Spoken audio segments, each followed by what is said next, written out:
Gotta put the time in, pimpin', make it grind a little bigger. Do it big. You can never be a quitter. Till the end, if it's win, lose, or draw. Go hard. Make them hating bronze bitter. Do it for the cause. Gotta make your mind up, nigga. Feeling like, off the leash. Gotta be the pick, gotta let 'em. Make them sick, pure venom. You control everything like a dealer. Do it big, never little. You a real go-getter.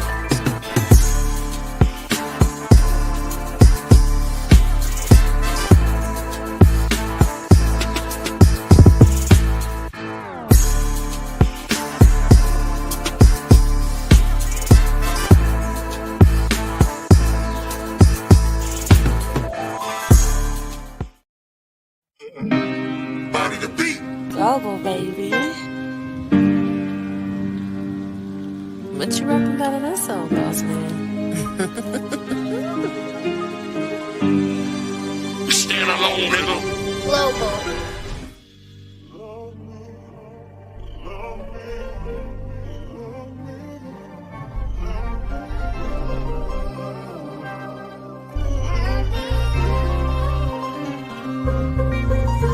I remember the day that we met.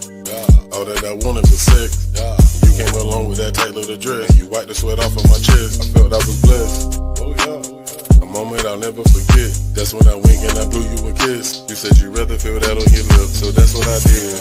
Real 96.3, the Wick's new #1 for hip hop and R&B. Your boy Cali Cole, excited because I got Boss Blake in the building, man. Yeah. The big dog. Karma is real. Believe it. Definitely tap in with bro, because he fired in, fired out, straight up. Stay tuned in. Karma's on the way. Karma is real. Believe it. You can try to run, but you can't hide. She know everything you done, so you can't lie. Gotta take it like a man, so you can't cry. But at the same time, deal with it now. But this is what living's about, and it's your turn right now. Bet you next time you will pipe down. Now that karma came back round. This is my legacy, nigga, and it will not be disrespected. Let's go. See, I created a lane and I stayed there, and I did it without any of you motherfuckers. This is my legacy. Stand alone, nigga. Boss man. Hey, big bro, this one for you, man. I told these niggas I'm nothing to fuck with. This is my legacy. Legacy. What are we talking about? A long-lasting impact of events, actions, and standards that are set in stone. Forged by the fire that consistent hunger's well known. Legacy.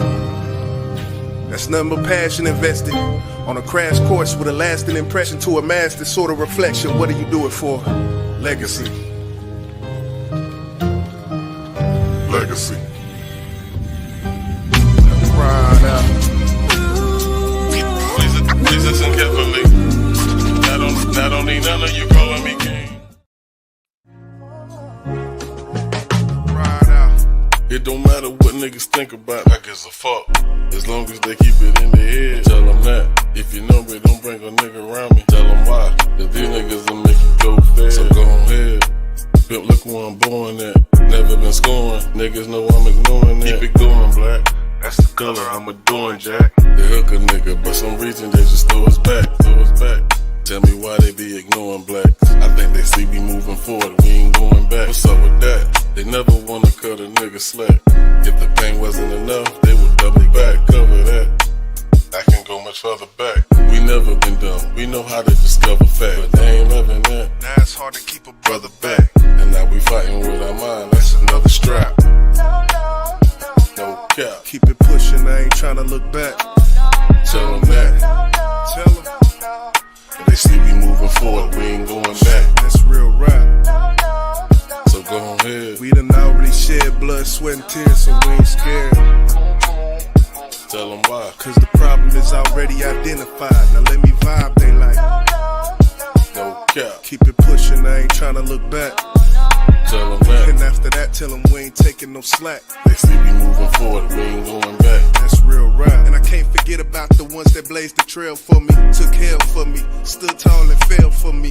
In this circus that we call life, I'ma be alright. Feeling like my focus different from y'all side, but respect to the elders. I heard a youngin' say that they led them astray, say that they left them to the wolves. But wait, you know this system ain't set up for you. It's only so much they can do, the rest is up to you. I'm trying to lay this out the way I wish they would've laid it out for me. It's each one teach one, ain't quit all that preaching. See, see, he ain't trying to hear that shit. It's only a selected few that can even feel that shit. Yeah, it's the author and the musical messenger, two of the dopest on this half of the hemisphere. Listen clear, listen here, ain't no fear in my heart. And if the way you end is how you start, then let me start over. All that I needed was closure. Tell them I ain't done yet.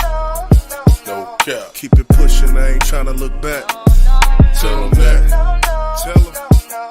And they see we moving forward, we ain't going back. That's real rap. So go ahead. We done already shed blood, sweat, and tears, so we ain't scared. Tell them why. Cause the problem is already identified. Now let me vibe, they like. No cap. Keep it pushing, I ain't trying to look back. Tell them that. And after that, tell them we ain't taking no slack. They see we moving forward, we ain't going back. That's real rap. How about that? Yeah, man. The musical messenger in here with the author, man. And one thing for sure, two things for certain, man. BMG, man, we gon' keep on rocking, man. Keep this shit popping like hot grease on the stove. One time for the one time. HYDT, one time for the one time, man. BTPG, one time for the two time. You feel me, man? And I ain't really got too much else to say. Crazy. You already know, man, how I gotta ride this bitch out, man. Let's go. Ride out.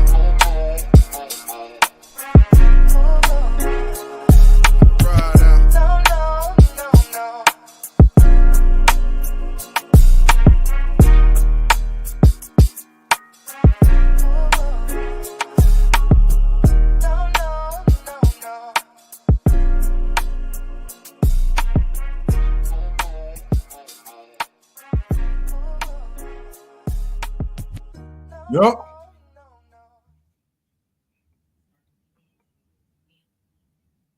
Yes, sir. Yes, sir. We are in the building once again, man. Bam. What's good, my brother? In here, man. On this good Tuesday. What's good? What's good? Episode 44.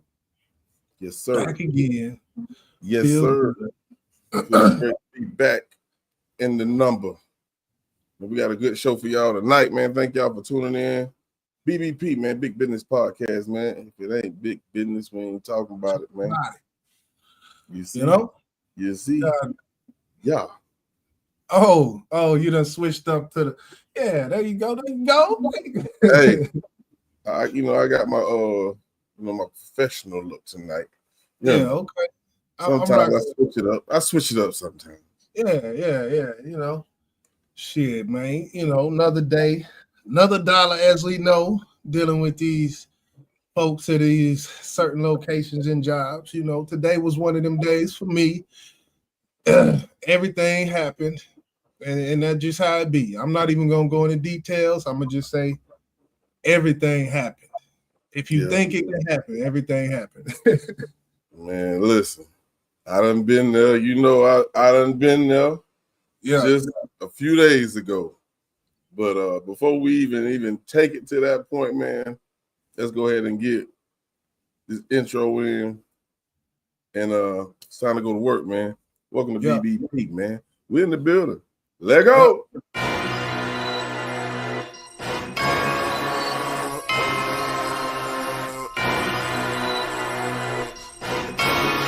Time, let me pop my shit, man. Big talk. They done got me pissed off. Started down the bottle, ain't no crystal. I ain't first up in a minute, back to business, about to lift off. Bitch, I'm talking big talk. They done got me pissed off.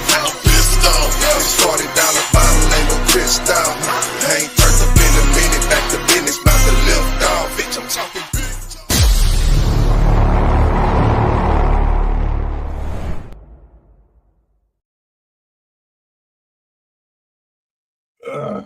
It's about time for an intro too, man. We're gonna get y'all another one. So Oh yeah. Yeah. All right, so man, look, real quick before we get into the discussion, man. This is something I know everybody has dealt with at one point or another. I'm in line. It's a grocery store, big store. 8 cashiers open. I'm in line about 3 or 4 people back.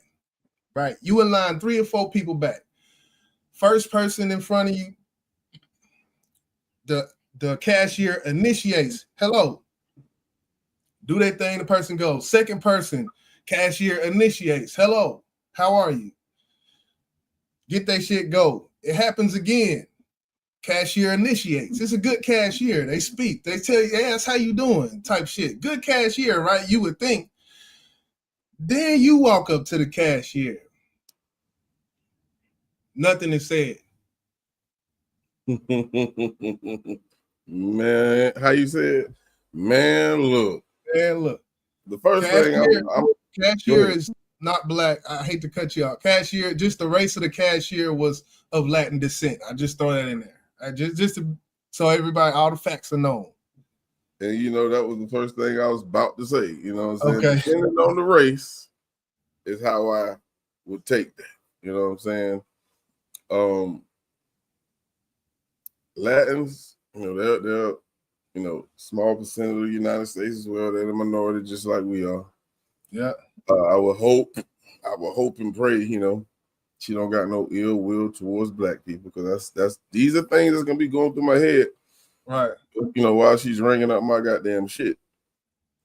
But if it was a Caucasian American, I'm gonna feel some type of way, and I might say something.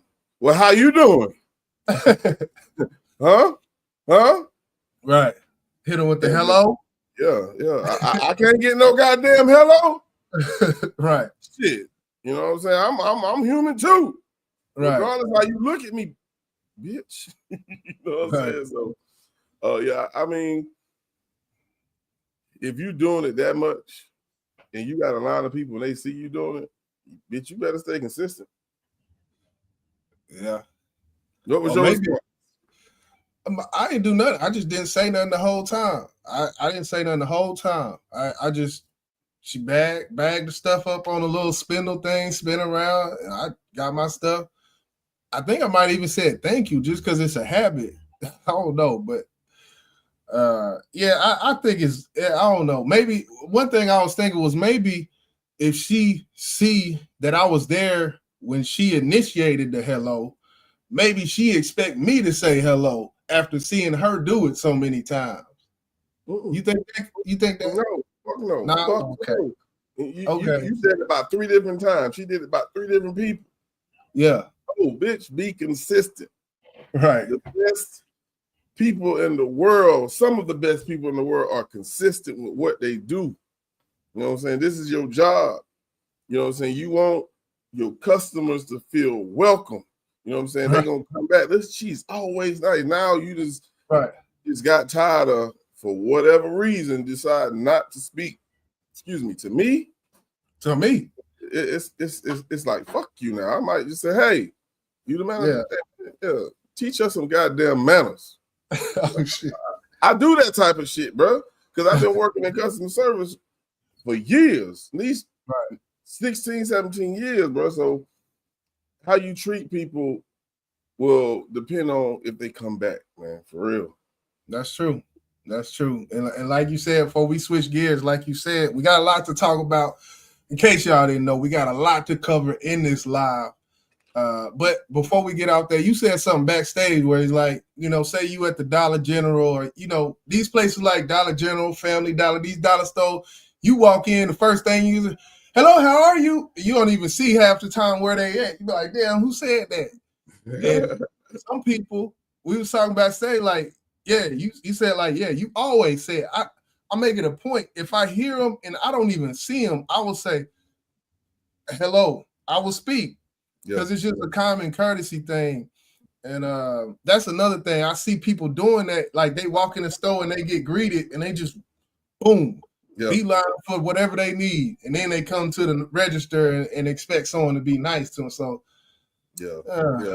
I think if they're greeting you, unless you're on the cell phone or whatever, man, just throw up a hand or something. But if somebody speak to you, man, speak back. God damn. It's not gonna hurt. It doesn't take that much energy to say hello, thank you, whatever. Yeah. All right, the world has became so numb to just being nice. It seems like it's hard for motherfuckers to be nice these days, man. It's crazy. Right. Yeah, I don't know. I thought that was interesting. We're gonna keep it moving though.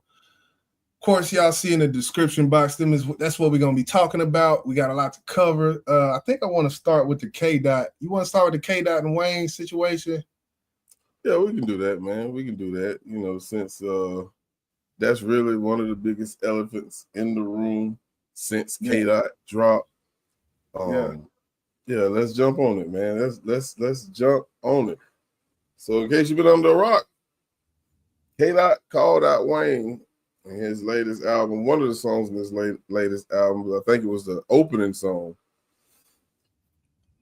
And me personally, I don't know why he did it. We all heard what Wayne said. You know, if you're a hip hop head, you've been paying attention. Wayne was disappointed in not, being chosen to perform at the Super Bowl. Yeah, I mean, it's cool. It's understandable. But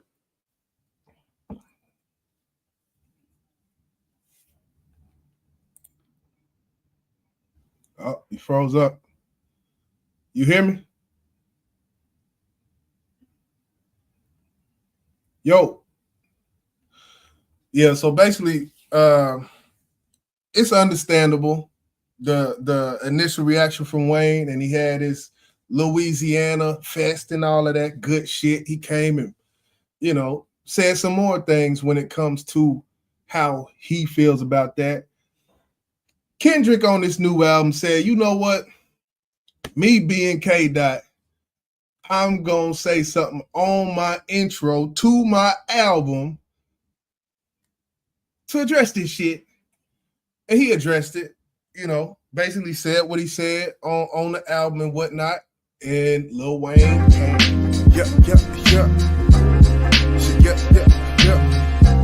I said, come on. Yeah, I'm doing this for black love, we need that. Break that cycle, take that title, complete that. Plant that seed and take that time to watch that shine and flourish. Black love for a purpose, come on. Doing this for black love, we need that. Break that cycle, take that title, complete that. Plant that seed and take that time to watch that shine and flourish. Black love for a purpose. I indulge in this black love, and I'm hoping it's stacked up. All the hatred get packed up, with that in the back. It's better to give love, and better to feel love. Know that love, it heals us. With love, it builds trust. They pick the bill up instead of picking pills. So that money ain't real, bro. Yeah, I know what it can build, but a lot of it done killed us. Come on, keep it real, bro. If you ain't got a meal, bro, then you can't really live. Ain't nobody gonna build us, feel us. Fill a nigga spirit up. It's your time, so make up your mind. It's what you call black love. This is something that we need more of. None of that. Yeah. So, yeah. We good? Yeah, man. I'm talking about both. I don't know what happened, but my screen turned black, your screen turned black, and that bitch just went out. So I was like, what the fuck just happened? Yeah, I was up here running my mouth, and I heard the song come on. I'm continuing your sentence shit. But that's what's up, man. We're gonna keep it pushing. You were basically saying about, what happened with Wayne and his halftime, and then I went into when it comes to Kendrick and his album, how he responded to Wayne. He responded to Wayne and had some few choice words said, but basically, in short, by him, his hard work let Lil Wayne down. And then we get this tweet from Lil Wayne, in which he said, this is Lil Wayne tweet from 4 days ago. He said, man, what the fuck I do? I just be chilling and they still come for my head. Let's not take kindness for weakness. Let this giant sleep, I beg you all. No one really wants destruction. not even me, but I shall destroy if disturbed. One love. Yeah, I mean, like Kendrick said, and I don't agree with what he said. He said, you know, even my hard work let Wayne down. You placed what you've done, especially for this year, 2024, hell of a year, for what you've done. Yeah. Lil Wayne was let down because of his expectations. And I think a lot of people who've noticed a little trend when it started with Dr. Dre, Snoop, you know, M and 50 them performing when the Super Bowl was in LA, and then the Super Bowl was in Vegas, and they let Usher perform, which he was a resident there. He felt, just like I did, and we could be wrong for feeling this way, that might be something they might start doing. So what it had nothing to do with your hard work, Kendrick. I'm gonna just say that. And that was real slick of you to put it that way. That man had, I'm pretty sure he's proud of you. But now you have just created an enemy. Now, we've never seen Wayne get in no goddamn battles. Well, if you want to call the one he did against Pusha T, he lost. Yeah, he lost. What did he do with Pusha T though? Like, was it a 3 bars? Like, what was it? Yeah, I can't remember exactly, but it didn't go well. You know, like you say, that's just where they come from. That's what they do. Yeah. We also heard him say some slick shit to Jay-Z, you know, kidnap your lady money and all that type of shit.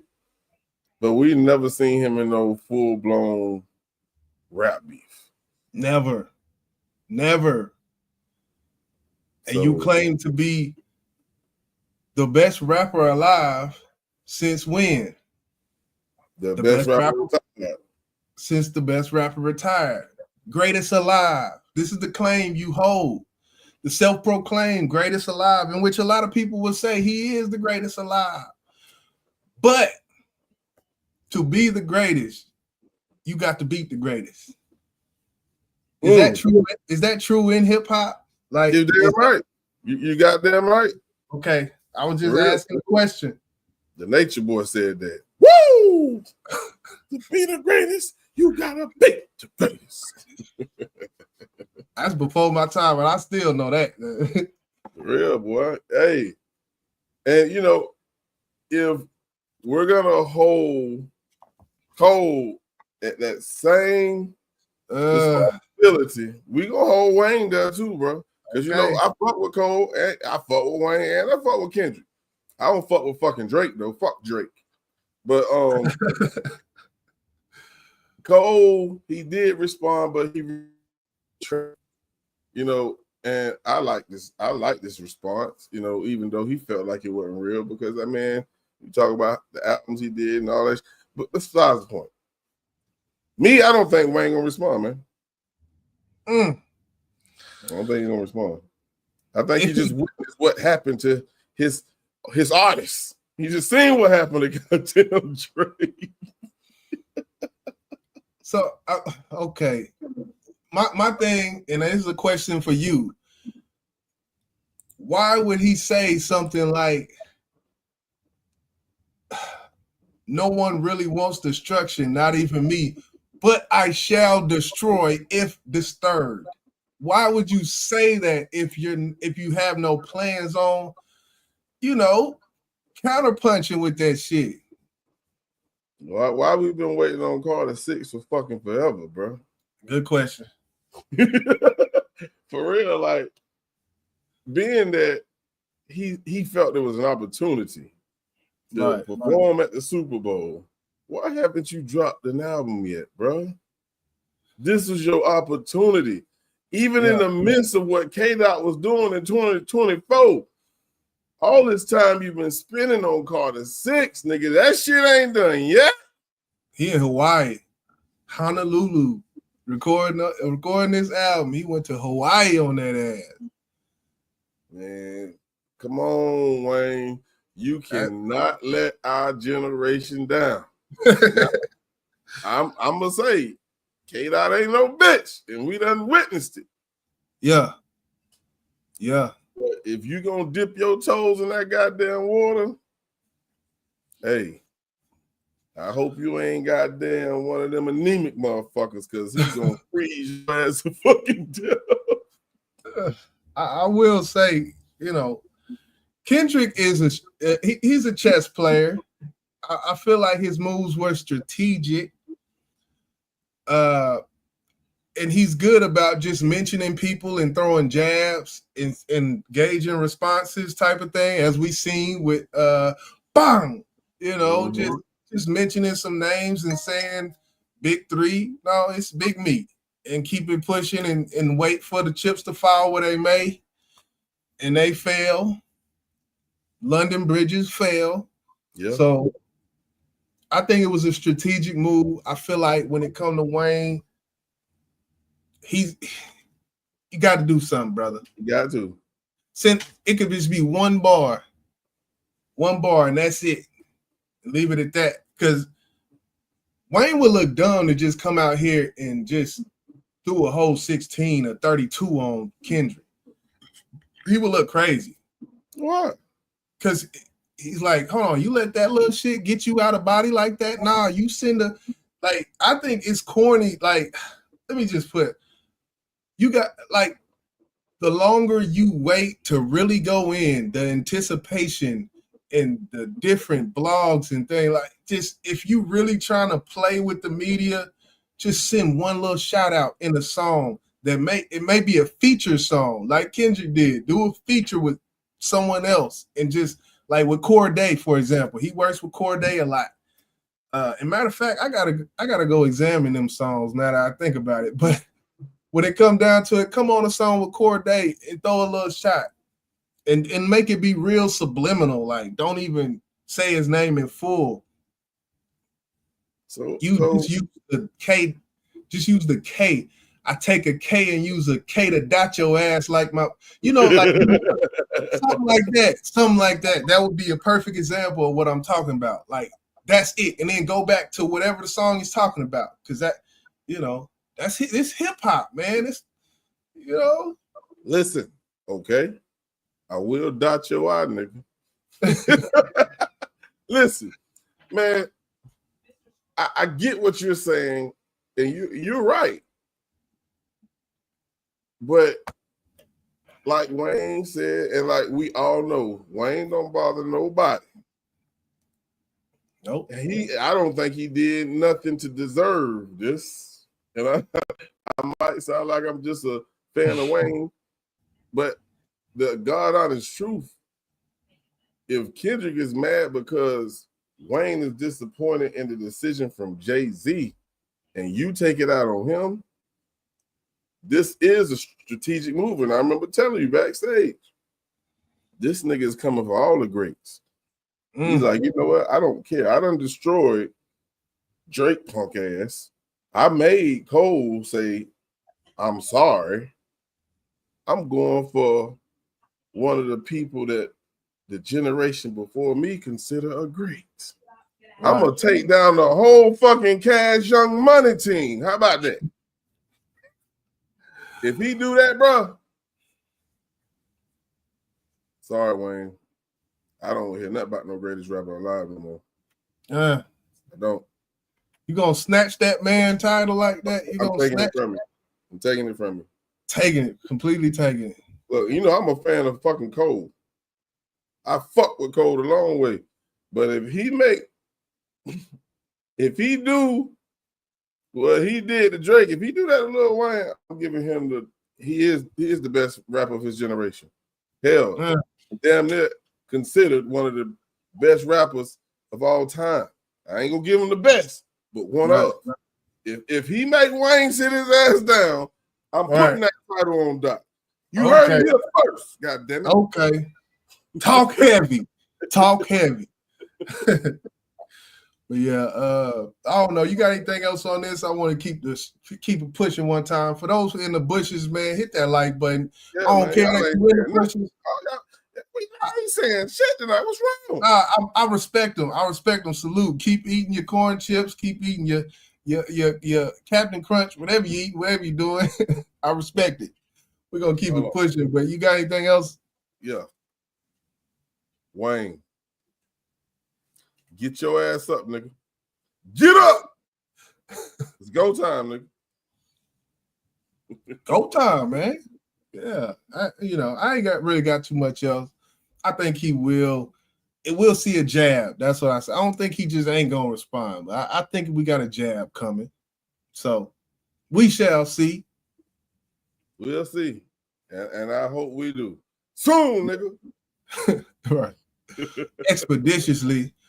So yeah, I guess we'll go into these different cases we got. I think I want to kind of start with the Plies situation with Soulja Boy and this interpolation / sample / beat that you bought / all this convoluted shit going on with Glorilla, Soulja Boy, Plies, Meg Thee Stallion, and this one beat that's not even good, I might add. The beat ain't even dope like that. You know who started this shit, right? This lawsuit shit. Over beats? Just as of late. Oh, who started? Boots ass, man. Oh, yeah, Bootsy got on Rod Wave, man. He said, I'm not playing about these samples no more. Y'all pay Phil Collins time after time and one. I respect it though. I mean, hey, I respect it. I feel Plies should have did his homework before he did what the fuck he did, though, bro. Because he been a little stupid. From what I heard. Yeah. I got the video. Oh shit, I guess I could share it. The video we was watching, or the video from the radio station with this a Nitty beat. Oh yeah, Nitty. You want me to play that? Yeah, go ahead, man. All right. Let's see.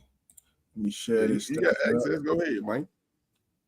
Let me go ahead and do this. All right, so this is from V103 Atlanta. Nitty Beats clears the air on his original beat that Plies is suing Soulja Boy, Glorilla, and more over. Here we go. I know what you're thinking. That ain't the song. Plans mess up too. It's the People Station V103, the ATL's #1 for hip hop, R&B, and throwbacks. Big Chicken Morning Show with Jazzy McBee. Nitty Beats is in the studio. The song we should have played was Wannabe, but it's okay because this is the song we are referring to. You know what song I'm talking about now? That song right there. The other song that Plies is suing, Plies is suing Megan Thee Stallion, Glorilla, and Cardi B for that song. Yeah. It's also suing Soulja Boy for this song. You hear what's happening here? Girl, stand up. You hear what's happening here? Okay. Now, Plies' song is called Me and My Goons, which sounds like this. Man, I keep a couple around me. Yeah. Okay. But as far as I remember, Nitty, wasn't there a song that was before that with the same beat? My Dougie. And the original, let me give everybody a quick rundown. This song. My Dougie. That song. Produced by you. No. Okay. Let me give you. Run it down. I'm gonna run it down. So everybody know in Atlanta, I do a lot of independent records and stuff. So back in 2006, I did an independent record with an artist named Menace, a song called Don't Blow My High. That song came out in 2006.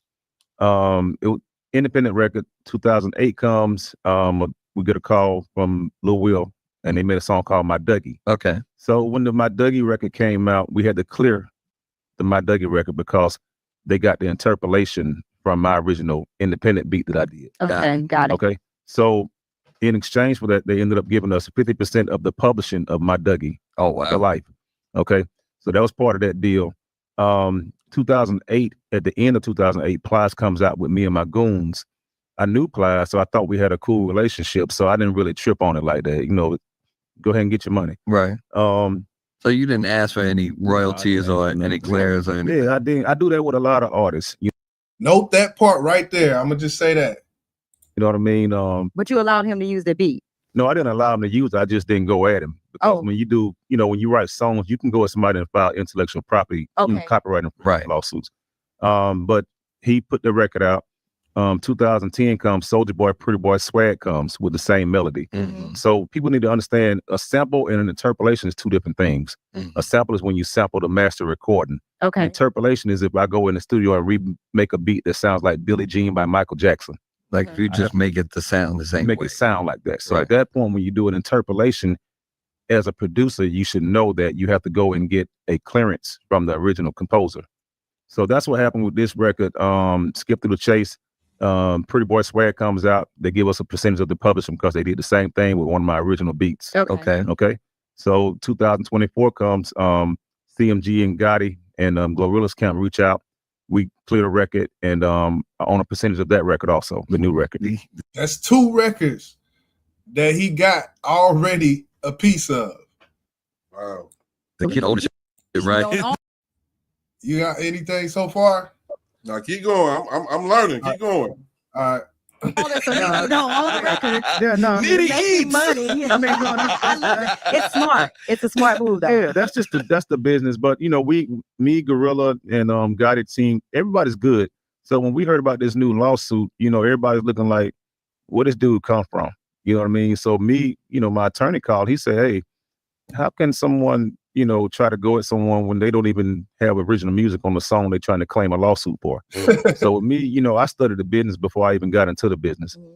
So when I first got into the business, I read so many books about the music business. I knew how to deal with stuff when this came about. But I just want, I think it's a bad situation, for somebody to go at 3 women, that have basically came from the streets, from the gutter. You know what I mean? So how you go at somebody's middle name Hallelujah? You know what I mean? He's going at the Soulja Boy too. I mean, yeah, that's because whoever the producer is, he don't understand the business of, you can't sue someone for something that you didn't create. Right. And I'm gonna stop it right there for the moment. Yeah. Matter of fact, yeah. Listen, man. It's like you said backstage. Plies goddamn lawyer. Let him just threw him through the ringer. Like, I ain't say shit to him. I ain't say, don't do that. Right. Don't do that, bro. That ain't the way to go. Because what you don't understand is A, B, and C. Right. And it's crazy though. Listen to Nitty Beats talk. For the people who use that beat, guess who they went to get clearance from? Him. The source. Yes, the source. And they're paying royalties to him. Or publishing, not royalties. They're paying publishing to him. Obviously, Plies ain't know where the fuck that beat came from. Or the tune. You know what I'm saying? Because if you listen to Plies on, it sounds a tad bit different. Now the melody is the same, or the tune is the same. But that's bad, bro. Yeah. Plies on came out first, but just listening to the story, that beat was on somebody else shit. Right. Like before even Pretty Boy Swag came out. I was like, right. I didn't even know that. Because Pretty Boy Swag was before me and my goons, and Soulja already gave publishing to him for that. No. Now when we looked it up, me and my goons came out before Pretty Boy Swag. Oh, okay. Now when I looked it up, looking at the dates, I think me and my goons came out in 2008, and I think Pretty Boy Swag came in 10. I have to go back and look, but I remember when we first started talking about this. That's what I remember seeing. Okay, so even in that case, that means he did me and my goons, didn't pay him publishing, and then people came after that and gave him publishing. Right. So you look so it's like it looked bad either way. Whether these other songs were before or after, it's like it's bad because the producer, when it comes to the producer and not knowing and not having the information about the industry, you don't have the information. And one thing you did say is you said that his original to my Dougie, it sounded different. And the only difference in it is the scale that the piano played was up. Like it was the same exact shit was being played, but the scale was moved down. So I'm not a music lawyer. I don't know when it comes to interpolation about moving the scale, if that also equates as some sort of, you got to reach out to these people. I would say yes, because if someone uses a Billie Jean interpolation and just moves the scale, they're going to have to reach out to Michael Jackson's estate to do that, even though it's on a scale that's not the same exact keys, but it's the same keys on the next scale over on the piano. Yeah. So, and I think that's what Nitty Beats was saying. It's like, if you make a beat, you don't use a sample, but you play those same notes. Yeah. You know what I'm saying? It's not a sample because you're actually playing it. You still have to get clearance from the original owner. I don't give a damn how you do it, because this beat is already in the library. Yeah, it's already copywritten. So if this beat was never made before, and when you published it, now if somebody else used those same notes, I don't give a fuck what you think. You still owe them people the respect to get it cleared and let them people get their money. So Plies, you ain't your lawyer or you, and I take you as a smart young fella, bro. Yeah, fucked up, man. Yeah, ignorance. I think it boils down to ignorance about music, ignorance about the game. When it on Plies' side, as far as his management, as far as his lawyer, all of that, all the parties involved in Plies' camp are going to see that this is not going to end well for Plies. Nope, because like Nitty said, when he heard his song, he said, I ain't saying nothing to him. It was all good. Right. But now you're trying to fucking sue, and I let you slide? Boy, you know how much Plies made some money off that song too, bro. That mix on that shit was, I was like, I don't know how, but that's how it go. But yeah, I feel like, as far as Nitty going after him, he seemed like the dude who may just want to put it out there, because I seen him talking about this on, I think, 2 other radio stations or 2 other interviews. He was talking about this as of late. So I think his main goal, I don't think he's going to go after Plies when it comes to monetarily. He may, but I feel like if he was going to do that, he would probably not be doing all these interviews. I think he just when it comes to him going after these black women like that, he's looking at it like, I did you a solid, and now you got these black women who have these songs and you going after them. I want to let people know about it. It's like that seems to be more important for him than anything. Yeah. I know a lot of people look at it bad. I mean, it's really one person's song, but it was nothing but women on the song. So only one of them have rights to that song, or at least paid or got clearance from Nitty Beat. So you'll say you attack some woman, but you really attack a woman because it's only one of those women. Right. So, yeah. But I don't know what made Plies do this shit. Plies, you always steered clear of this type of shit. And the first time you engage in some bullshit, you make yourself look like an idiot. Yeah. Yeah, I guess what you want to hit on? We want to go to the Drake situation and do the feel goods. Let's talk about the GOAT, man. Let's talk about the GOAT, man. If y'all haven't seen on social media, the GOAT of acting, I don't give a damn how you spin it. White, black, Chinese. I don't care if you compare him to Jackie Chan. I don't care. I don't care. This man is the goddamn GOAT of acting, if you ask me. Well, he's calling it quits, people. He's gonna do 5 more projects, and he's making sure that he do it. You know what? I know what we're supposed to do with this. But okay, it's okay, Jizzle. I just thought about this, but it's cool. Nah, you good. You good. He decided to do his 5 projects, as you can see them on the screen, with black, actors, directors, and I think that's one hell of a way to go out. You know what I'm saying? Because we know in society today, we always talk about black owned, shop black, support this, support that. Well, he's making it happen on his way out the door. And I think Denzel is one of the most respected actors, most consistent actors in entertainment business of all time. You can't name nobody else. Can you? I might be able to throw some Samuel L. Jackson in there. He ain't better than Denzel though.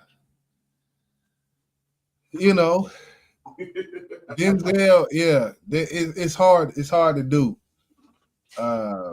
It's very hard to do. It says Denzel Washington reveals his final films before retiring.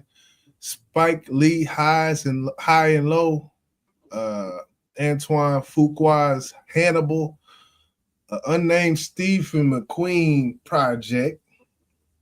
Black Panther 3 and Othello the movie adaptation. So his movies, you could definitely tell, when it comes to the Othello adaptation, Black Panther 3, Spike Lee movie, you got him a Spike Lee flick in there as well. You're talking about 5 films, and they will all be with black directors. I feel like there's only 2 ways you can go out when you on top, right? Mm-hmm. There's 2 ways you can go out when you're on top. You think about athletes, you think about professionals. Anyway, there might be 3, but the main 2 ways usually you see people go out is on top or a decline, and then they just stop. I feel like Denzel, he trying to go out on top. That's just me. He trying to go out on top. He's trying to make a statement to other black actors who are in a position to work with black directors, because not every black actor is in a position to get to choose to only work with black directors. Let's get that out the way. Some can't do it. Clifton Powell can't say, so he may not be able to say, I'm just going to work with black directors. Right. Some of these other greats like Clifton Powell, he's a great to me when it comes to movies and roles. But Denzel, this is a different level. Denzel is our Tom Cruise, so not everybody's on the same level to be able to move how they want to move. So I get that as well. But for Denzel to do it and be at the pinnacle of movie making, even after the strike and all of this, we talk about the writer's strike and the Writers Guild and all this stuff. I salute him. I can't do nothing but salute him for this. I feel like it's a dope move, and he gonna go out on top like that. Most definitely. I definitely respect that, and I agree with you 100%. Who would be? Before we move on from this, yeah, who would be his equivalent in actress, in black actresses? Who would you say that? I'm not too much of a movie buff as of late. Black actresses, as far as women, I feel like Angela Bassett, like I was thinking of it, but she hasn't done anything. Like Monique done been blackballed so goddamn bad. God damn. Like I'm just Taraji, I don't know, I mean, let's just think about you naming a lot of black actresses that's respected, and I can't remember the last movie that Denzel did, but it wasn't a very fucking long time ago. But I think if we're talking about actresses, black actresses who are still somewhat active still, we would have to say Taraji, even though she pissed off with her money situation as well. But when we think about all the actresses, the black actresses that was, you know, back in the day, you know, Angela Bassett, 50 XO girlfriend. Right. No, Gabrielle Taraji, Union, Gabrielle Union, Sanaa. Lathan. But see, then you got someone, because I done looked up, because I just to jog my memory. Like, we got a lot of like Regina Kings, like they're not, they never get to that status as a Denzel. Bingo. You got the Whoopi Goldberg, and I was Cicely Tyson, Jennifer. That's why I call Denzel the GOAT. He's a true definition of black excellence. You can't say nothing bad about him. He ain't never been in no goddamn trouble. His longevity is unmatched. Consistency is unmatched. You know, far as the movies. We know we got Will Smith who playing a lot of blockbuster movies, but Will Smith ain't no motherfucking Denzel. Give a damn how you see it. When it comes to the dollar amount, because I done forgot about old Will Smith after he started putting out music. I ain't gonna lie, he started putting out music, and I was like, oh man, this might be the end. He been doing some things though. I mean, that's Will though. Denzel and Will, as far as them two, he's close. And if you talk about revenue and box office, those numbers, then yeah, I get where you're going with this. Yeah. Only thing I will say to that is I like Denzel's. I like his persona. I like Samuel L. Jackson persona. I ain't gonna lie, a little bit more than Denzel. But Samuel L. Jackson, I feel like when it comes to money, of course, he's not Will Smith. But I feel like Samuel L. Jackson is one of them dudes too. Oh no, about it. You said what? Most definitely. I'm not saying he's not a great actor. Yeah. And he will be in that, you know, close proximity of Denzel. I don't know. Denzel he does a hellified job. He is very convincing when he act, bro. Yeah. That's fine. You can't sit here and tell me ain't a movie he played in, you really think, man, let's go back to fucking Training Day, bro. Let's go back to not even Training Day. Let's go back to American Gangster. That nigga played that role, bro. Out of Time. That's one of my movies. Yes, with the little girl. Deja Vu. What is it? Bones? Is it Bones? Yeah. Bone Collector or some shit like that? The Bone Collector. Was it Bone Collector or Bones? It was one of them fucking movies. Yeah, right. When he was sitting in that, when he was in that goddamn hospital bed blowing on that goddamn shit. Man, Denzel is the GOAT, man. He is. And it's good to see him going out like this. Only thing I'll say in conclusion, if he come with a movie after these 5, I'll be like, oh man, come on now. Go on, sit down, Denzel. That nigga jizzle, boy. People always talking about they retiring and shit. You too old to be talking about you retiring and you don't retire. He gonna be playing a senior citizen and shit. Talking about I told you so. Man, he finna go spend some time with Pauletta, man. You know, he been in the game for a long time, and that lady been his backbone before he even became famous. So he finna spend his last, his glory years with his goddamn wife. You know what I'm saying? So shit, if he decide to come back, Pauletta told him to. Nigga, go get some more money, nigga. Right. That's true. That's true. Shit, you seen what happened to Judge Mathis? Hell.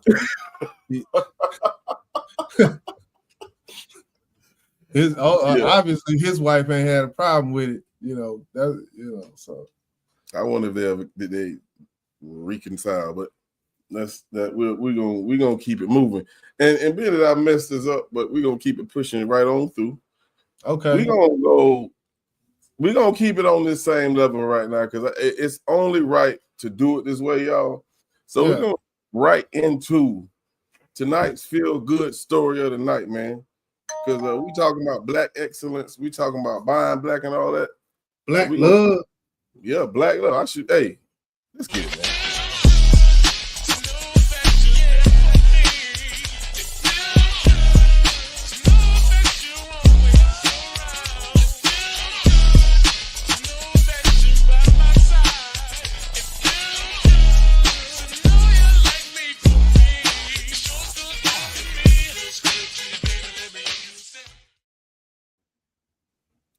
So as we, wrap up from Denzel, we were talking about buying black excellence. You know what I'm saying? I seen a video today, and I also seen a post the other day, and that post actually made me want to share this with you guys. This is not a super worldwide story, but it touched me. I seen a post the other day that said, on Black Friday, why don't we buy black? We hear that all the time. Buy black, buy black, buy black. Okay, I have no issue with that. No cause at all. But we don't have a lot of people stepping out there to create,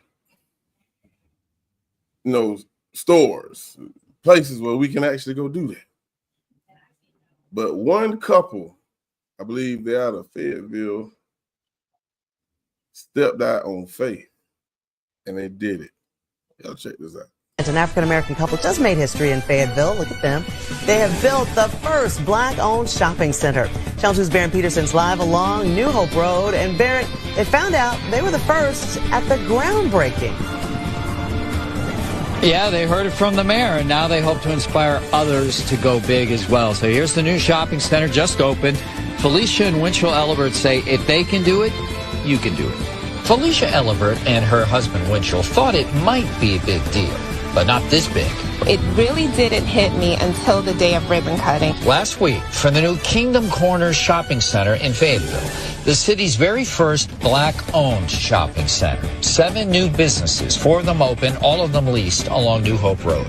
A project that required quite a bit of courage and a never-give-up mindset. The couple closed on the 4-acre property during the pandemic. Prayer. That's just all I could say. We were chosen for this project.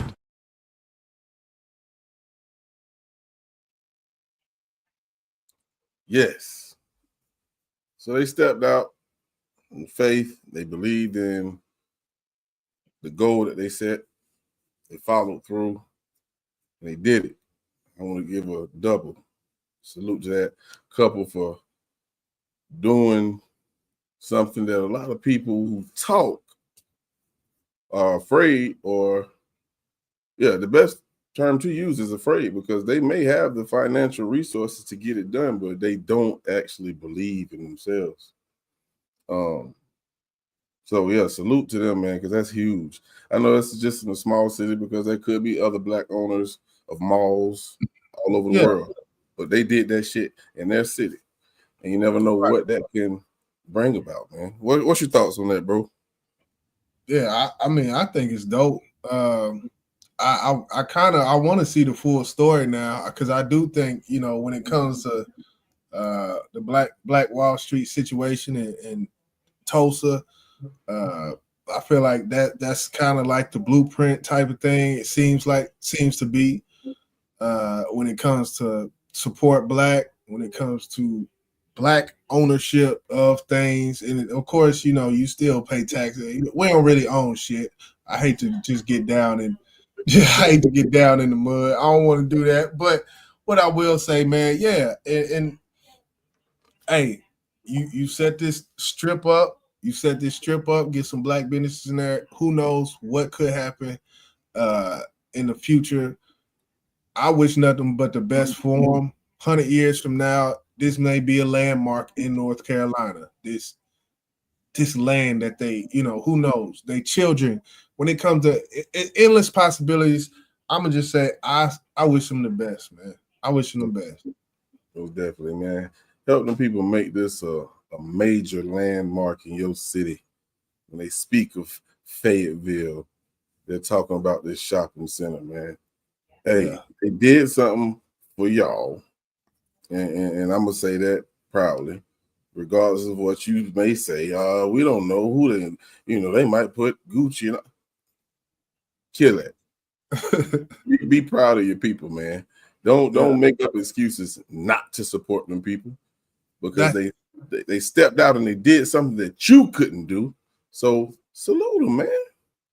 And if you say I could have did it, then they stepped up and did something good that you didn't do. And you had the chance to it, you didn't do it. So it don't even matter which way you cut the slice on the bread on the sandwich. God damn it, it's some good shit going on, man. Some melanated shit going on. They look like they about to own a church or something. He had the pastor suit on. She had the first lady suit on.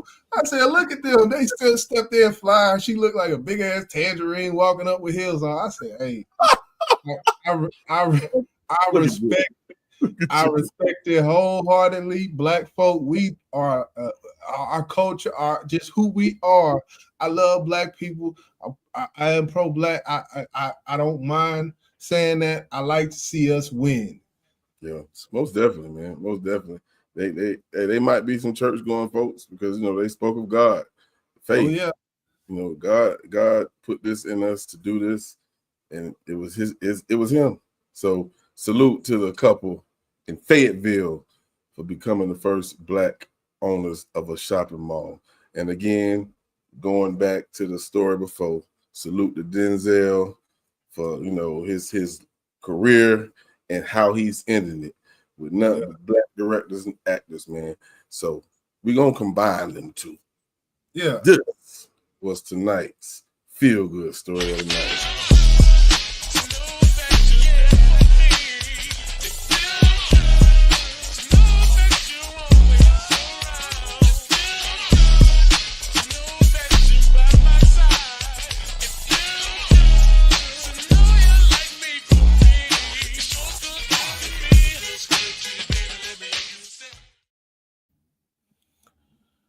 All right, man. So definitely, if y'all in the bush, hit that like button one time for us. Appreciate you pulling up, popping up, seeing what the fuck going on. Yeah, man. We gonna continue. This next thing we gonna talk about. We got some paperwork. I had some paperwork slide across my desk. We gonna talk about your boy Drizzy Drizake in the house. This is a verified petition, and it's basically a pre-action disclosure from a petitioner of Frozen Moments LLC. The chief operator for Frozen Moments LLC is none other than Aubrey Graham, the light-skinned goat, as Boss Man said. No. I said the light-skinned hoe. Oh, I got the word mixed up. So yeah, as use that term with that nigga. As you know, in paperwork, it gets a little convoluted and they repeat things. So we're gonna skip down. These are the nature. Can you see it on the screen? Should I magnify it? Let me look what it look like.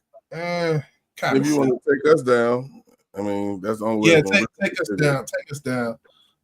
Just so we can. I want the people to see that I'm not bringing forth nothing that is not factual. So yeah, these are the natures of dispute when it comes to this. Not a lawsuit, but it's basically they want to find something out from UMG and Spotify. So they're putting this on the record, a pre-action disclosure or petition to find some things out. We are going to skip down and I will read from number 8, 11, 12, and 19 of the section entitled Nature of the Dispute. So let me go down. Number 8. And this is what Drake is saying that they are doing to him. This is what he's saying was going on. It says UMG directly or through Interscope also conspired with and paid current unknown parties to use quote unquote bots to officially inflate the spread of quote unquote not like us, A minor, yes, and deceive consumers into believing the song was more popular than it was in reality. Oh shit. Oh Bots, shit. Bots are software programs designed to mimic human behavior to appear to be real social media accounts. One individual, unknown to petitioner, unknown to Drake, anytime it says Drake or anytime it says petitioner, just think in your head, Drake.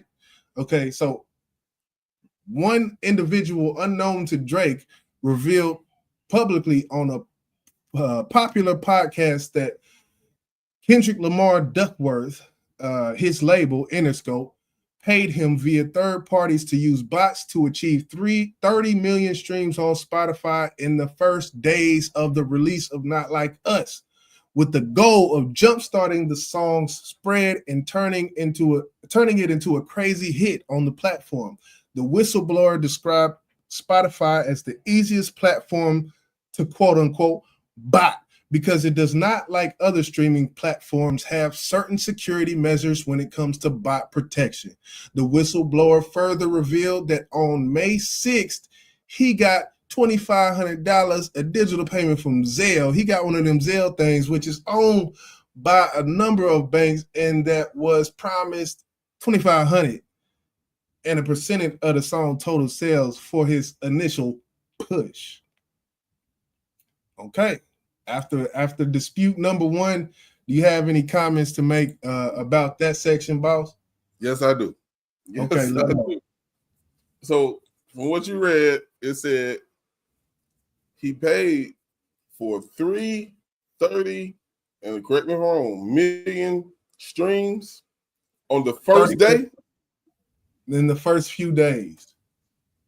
Okay, so why did he choose Not Like Us before even knowing? Now, unless he's saying this was done on each diss song that he has put out, why did he choose Not Like Us? Because let's think about this now. They did what, a total of maybe 4 diss songs a piece, something like that, maybe 5. Yeah, but if you remember, all of them weren't released on all platforms. Kendrick was doing some weird shit. You remember where he was saying, like, I'm not even going to worry about the copyrights on some of these, like he was letting it slide on all the other ones before that. Them other songs are not on all platforms. Initially, they weren't. Okay. Because I'm trying to figure out why it seems like the world took to Not Like Us more than any other song that he did. And I feel like he had other songs that was better than that. So it's like Drake can't be mad because those people like that song. I really don't think the bots had anything to fucking do with anything. Think, especially California, they love that song, and the rest of the world did as well. And it somewhat grew on me. Again, it's not my favorite song that he did. I think that's probably one of the worst songs that he ever did, in my opinion. But I feel like Drake is complaining about some fucking numbers when them numbers had nothing to do with what the world felt about you. If those numbers were inflated by bots, it still had nothing to do with what the world felt about that fucking song, bro. You feel what I'm saying? Yeah, I get what you said. That makes complete sense. I understand where you're coming from with that. I do. I definitely do.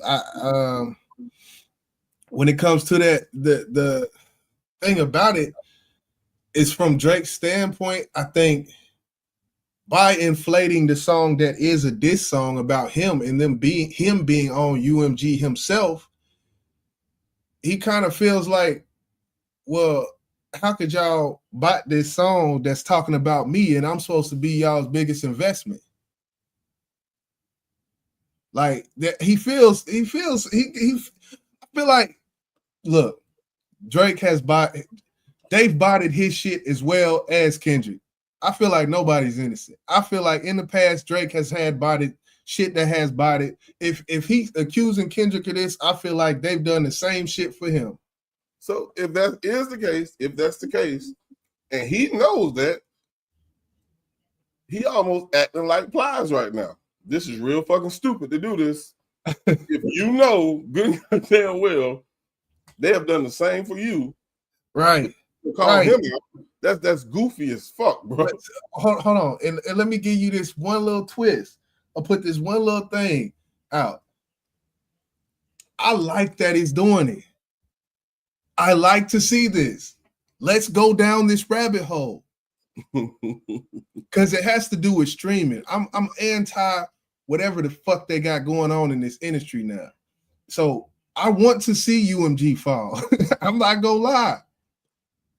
I want to see that shit fall. And for every one of they artists, for every one of they bodied artists that is making all of these top 10 playlists on Spotify, for every one of them that falls from some shit from something like this, someone else that we could see up on that playlist. Right. So I'm kind of looking at it like that. Like, yes, let's expose all this shit.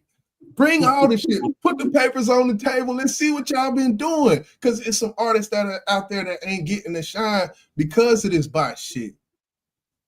So on one hand, I see where you coming from. Where from looking at it on the surface, Drake looked like this looks like some whole shit, and we're gonna really get into it with a couple of these disputes. It's gonna really make Drake look like you looking real beta melish out here with the shit you doing right now. But in a broad scheme of thing, when I kind of look beneath the surface, I kind of want to see it come out now. Now that it's on the table, let's go through there with it. Like, I don't know. He might be opening up Pandora's box with this shit. Yeah. So dispute number, and I think there's about 20 disputes are causes for dispute of what they're alleging. It may be going on. We're gonna read 4 of them. Number 11, we just read 8. Number 11, UMG engaged in similar pay-to-play schemes to increase the airplay of Not Like Us on the radio. Petitioner has obtained information from a third party indicating that at least one UMG employee made payments to an independent radio promoter serving as an intermediary who had agreed to transfer those payments to certain radio stations and or radio station employees. These radio stations subsequently played or caused to be played Not Like Us without disclosing that they had been paid to do so. This practice is known as payola, in which we know this has been going on forever in radio, because we're talking about radio now. Right. This payola system has been going on with radio DJs for the longest. It's prohibited by the Communications Act of ... blah, blah, blah, and has been the subject of regulatory scrutiny by a number of executive agencies. In 2006, UMG agreed to pay $12 million in a settlement with the New York Attorney General following the investigation involving accusations that UMG executives had used a broad array of pay-for-play tactics to secure radio airplay for music. In connection with UMG's settlement, then New York Attorney General Elliot Spitzer explained consumers have a right not to be misled by the way in which the music they hear on the radio is selected. He continued to say, pay for play makes a mockery of claims that only the best or most popular music is broadcast. So that shit been going on forever. That's, forever. like you said, this is nothing new. And now it really makes me think about what you said when we chatted backstage, because if the viewers are not aware, they just gave Drake what $400 million as pretty much their poster child of their label. Right. But you got to think about Kendrick is a part of that as well. He's with Interscope, but that's Universal. So when you said that now they're looking for 2 mega artists, and it makes sense because right. I'm pretty sure they did not want Drake to continue this fucking beef shit. Once it started, like, man, this could go wrong, but he continued and he kept going and kept doing shit, and that's when Universal seen like light bulb go off. Yeah, you know what? We finna get us another mega star. Yeah. Sorry, Drake, right now, we're gonna put your ass on the back burner. Yeah. And that's what I see happening. Because when was the last time we heard from Drake that was relevant? Right. Yeah. We haven't heard from that motherfucker in a minute. He did that goddamn one little song that was goofy as fuck with that one artist. With the little dance phone, the little Afro pop phone. Yeah, stupid goddamn song. Like, Drake's career right now is getting closer and closer to life support, bro. Because we know, I'm gonna say it, and people say you tripping, boss. No, I ain't. Because we seen this with 50 Cent and Ja Rule. Ja Rule hot. Like, Ja Rule was just putting hit after hit after hit out. And then 50 Cent came and ended that man's career. Just like that. You make a good point. I think the only thing I can say in response is that, his label, Irv Gotti was going through a federal trial. So some of that payola money that he was paying to the radio stations, maybe he couldn't get after a while. Some things, it was some legal things going on with the people who managed him. But yeah, I can see where you're going with that. Hey, let's just keep it a book. Yes, we want to see how Drake responds to all of this bullshit. I don't really care. I don't care if he drop another fucking song, but he got a fucking cult following that's like, Drake, where you at? We need something. Yeah, drop. Now he stop. Drake, he don't know what the fuck to do, bro. He just as confused as a motherfucking rat in a fucking maze, nigga. I'm telling you. We gonna continue, bro. I'm here for it. We gonna see.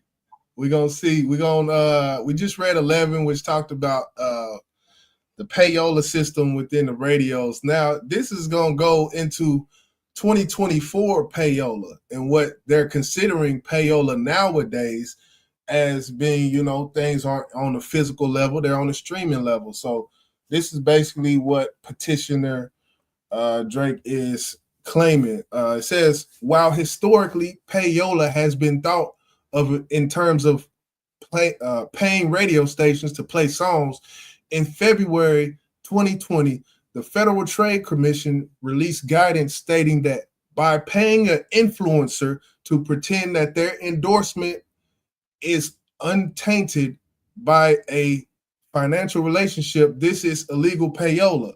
On information and belief, UMG employed a similar scheme by paying social media influencers to promote and endorse the song and video. For example, petitioner understands that UMG paid the popular NFR podcast, which has nearly 300,000 subscribers on YouTube, and it's famous, to promote Not Like Us, the song, video, without disclosing the payment. As a part of the deal, UMG, the NFR Podcast published podcast episode tweets and other content publicly about the song. And in a sea change of UMG's internal policy, UMG removed the song copyright restrictions of YouTube and Twitch, thereby whitelisting the song for the first time in UMG history, which further incentivized influencers to spread the song. Whoa! I did not read that in totality the first time I read this. But makes sense, don't it? We just yes, it's all coming together because we just talked about how they said, "Oh, we're not going, such and such with this song and this song." But in the first time in UMG history, they whitelisted the song, making it basically like people could play it on other podcasts and other, for further promotion, which further incentivized influencers to spread the song. This is crazy. That is. This is the tweet. This is crazy. 100 million Spotify streams. So 900 million to date. 900 million on Spotify to date, holds the record for the biggest single day streams of hip hop song, the most streamed diss track in Spotify history, 27 weeks on the charts.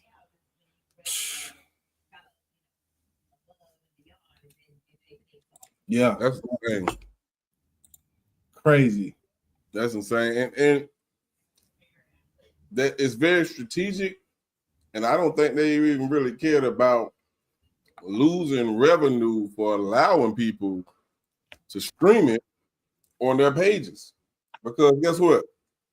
People are still gonna go to YouTube or Spotify or Apple Music and still play it because that's what they like it. And then the radio stations, oh my God. Oh yeah. They played that shit from front door to back. Yes. And that's crazy. It's crazy the shit popping up now that I'm thinking about it. Radio stations, what do you think some radio stations look at to see what they should play? Streams. So even if yes, it's like the subliminal payola, like the payola that they did and whatever they did to bot it, it's gonna get it seen to where radio stations it could be in fucking Tyler, Texas. They gonna look and see, okay, we in Tyler, Texas, we got a hip hop station. What we gonna look at to see what we should play? Oh, let's go to Spotify. They go to Spotify and it's 900 million views on. So okay, we got to play that. So it's like the residual effects. Go ahead. Right. So they didn't have to pay nobody, especially going by what you said. They seen what was hot, so they played it. Right.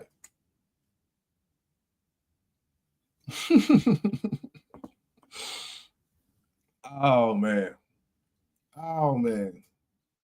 It's getting interesting. I will say that. It's getting very interesting. Most definitely. The last one I'm gonna read is number 19. It says streaming and licensing is a zero-sum game. Every time a song quote unquote breaks through, it means another artist does not. UMG's choice to saturate the music market with Not Like Us comes at expense of other artists like Drake, as Drake is Petitioner's sole owner of Frozen Moments LLC. Just for clarification, and Petitioner owns the copyright of Drake's entire catalog. Petitioner suffered economic harm as a result of UMG's scheme. And there you have it. And I'm gonna add something else on here, and I can't find. I'm not gonna be able to find it right now. But there's something called a civil RICO. There's a criminal RICO, and there's a civil RICO. And if the findings in this prompt the courts to do so. When it comes to a civil RICO, let me read real quick, and this will be the last thing I read on this. Damn, where was it at? Damn, I done X that shit out. When it comes to a civil RICO, there's the difference in a civil RICO. Let me see. Key points. Here we go. Hold on. What's the difference between? Damn, I hate I deleted this shit because basically when it comes down to a civil RICO, I'm gonna just put it in my words. When it comes to a civil RICO, if you win or if they find the findings to be true, then you will get 3 times what you would have got from just a regular suit, because you're bringing paperwork and you're trying to get findings from the courts. And if the courts feel the need to, these courts will actually pursue this after they see it. This is like a way of them notarizing what they're claiming. And in response, the court has the decision based on the findings of what they're trying to, see about this case, and they can actually continue with this further. And if that civil RICO comes up, Drake will be loaded. Like he will get an enormous amount of money, basically, is what that civil RICO boils down to. It says 3 times whatever ... which I don't have. I ain't got the time to look up exactly what I had the shit on my screen before we went live. I think I X'd it out just because I don't like too many tabs. But I would say this: if it comes down to it, and he actually do win that, I still think his career, as far as music, is rap. It's a rap because, yeah, you won money, you won a lawsuit, but I know how I look at it. Look at him. I know how a lot of hip hop heads are looking at him right now. They looking at him like, you little bitch, bro, because I've never seen nothing like this happen in my life. And you know how a lot of content creators that's a part of the hip hop sector, if I can say that, say he don't belong here. And for you to do some shit like this in a rap beef, y'all talked all that shit about J. Cole, bro. This is worse. I don't give a damn how you see it, because you lost a rap battle. Now you dealing with punitive damages to you. You sound like a little hoe, nigga. Take that loss and keep pushing, bro. Man, that's so you think? So hold on, and my bad, Cupcake. I didn't even see you. I was sitting here looking at this paperwork. I didn't even see you come in. What's good? What's good? We're gonna tap in with you real quick. So I just want to ask about. So you think this all has to do because it's publicly known that he lost the battle? You think if he would have won that he would do this? Basically, that's another way to put it. If he would have won this battle, he wouldn't be doing none of this. He wouldn't be doing none of this. For what? Dog. I'm going to say, just like Bubba Dub said about Dak Prescott. When he went down a few weeks ago and got hurt. Nigga, you ain't hurt. Your pussy hurt, nigga. Oh, shit. Come on, man. Who does this? Jizzle? This is the most goofiest shit I've ever heard in my life, man. It's almost like, you get slapped in your face, but the teacher don't see it. You say, I'm going to tell on you. Hey, Drake. Oh, man, go to Pop, bro. We don't want you here no more, bro. Oh, shit. We don't want you here no more, bro. You lame as fuck, bro. You have no reason to come to Brunswick, bro. You better never bring that to Brunswick. You are. Keep going, Jizzle, man. I'm finna get mad just thinking about this shit. Only thing I say, yeah, the shit lame, but I want to see the shit. I want to see the system just drop.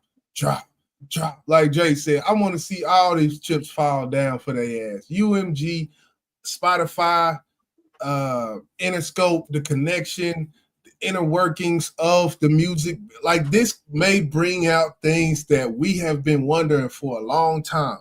And I think I understand what he's saying. The shit lame. Yeah, the shit lame as hell, but I'm thinking, I guess I want to see the bigger picture. When I want to see things come to fruition that we've been talking about for a long time, man.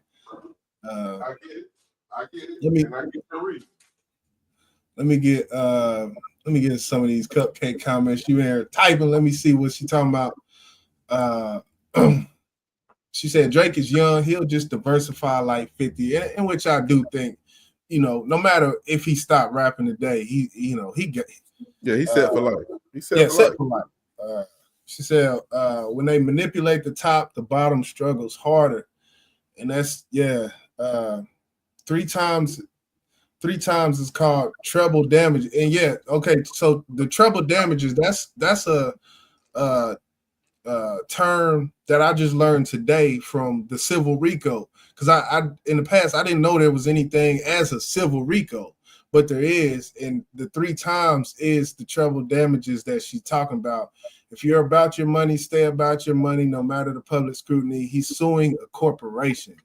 No one should even not consider all this as corporate undertaking. They're all at that level. And we did talk about them both being on fucking UMG at the end of the day. They both own it. He's suing the label that paying him $400 million fucking dollars, bro. How the fuck does that make sense, bro? Like, I think a conversation should have been had backstage if you truly felt like this, bro.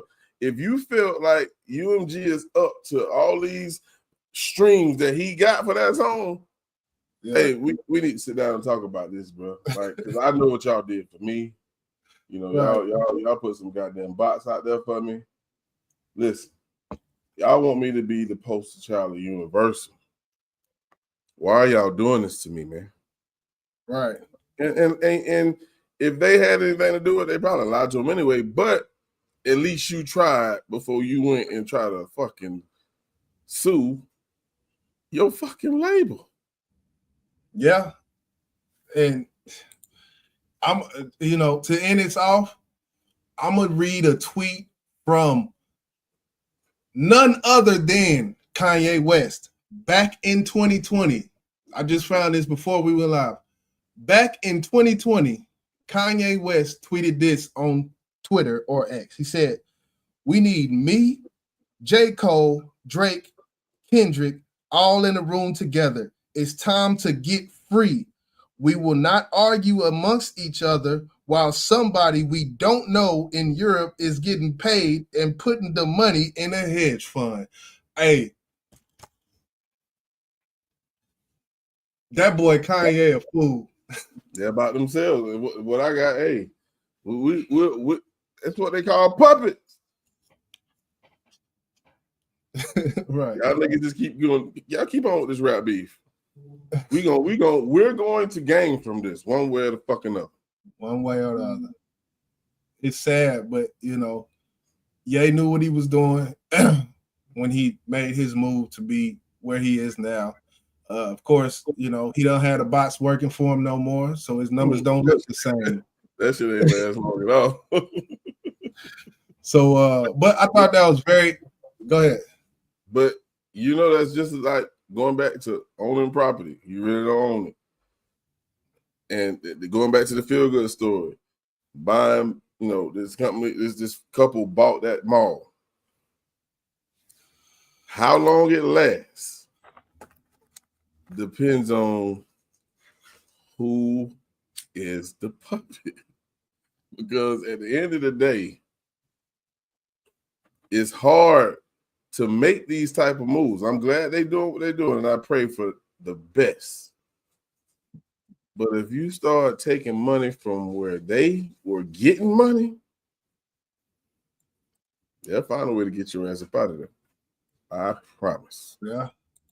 And I feel like that's what they did to Kanye.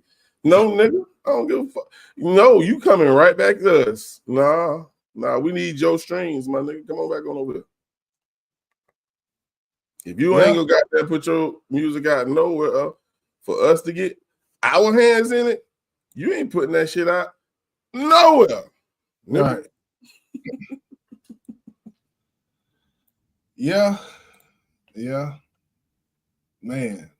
So I don't know. We shall see what comes about of this. And this reminds me of the case with the AI bot generators in the BBL Drizzy Metro Boomin case. I haven't seen any update on that, but I definitely will look into that as well, because that was against AI streaming and bot companies.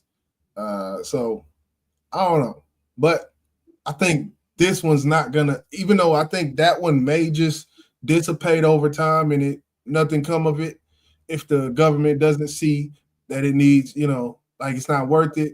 This one might, because this one I think is gonna get a lot of attention. Cupcake says no one knows that, and management didn't try, but that doesn't work. If you owe me more than 400 million, then 400 million is not enough. True. Very true. Very true. I don't know. Any last words on this whole situation? I think I said enough. Okay, yeah. I think I said enough. Yeah, and I even learned something just reading it, because I just kind of skimmed through it before and picked out 4. We probably could have stayed on that longer. We had an hour 36. We got one more thing we're gonna touch on. We're gonna break down this body cam footage of this situation. This is not as sad. This is not like a sad body cam footage where someone loses their life or anything. This is more of a social commentary, just when it comes to police dealings with minors, Black teens, and how Black mothers deal with parenting when their children get in trouble. It's a lot, but let's go ahead and get into it. Let's go ahead and get it.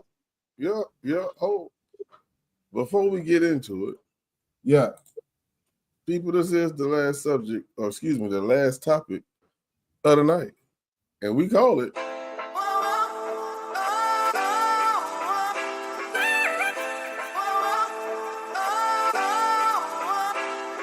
okay.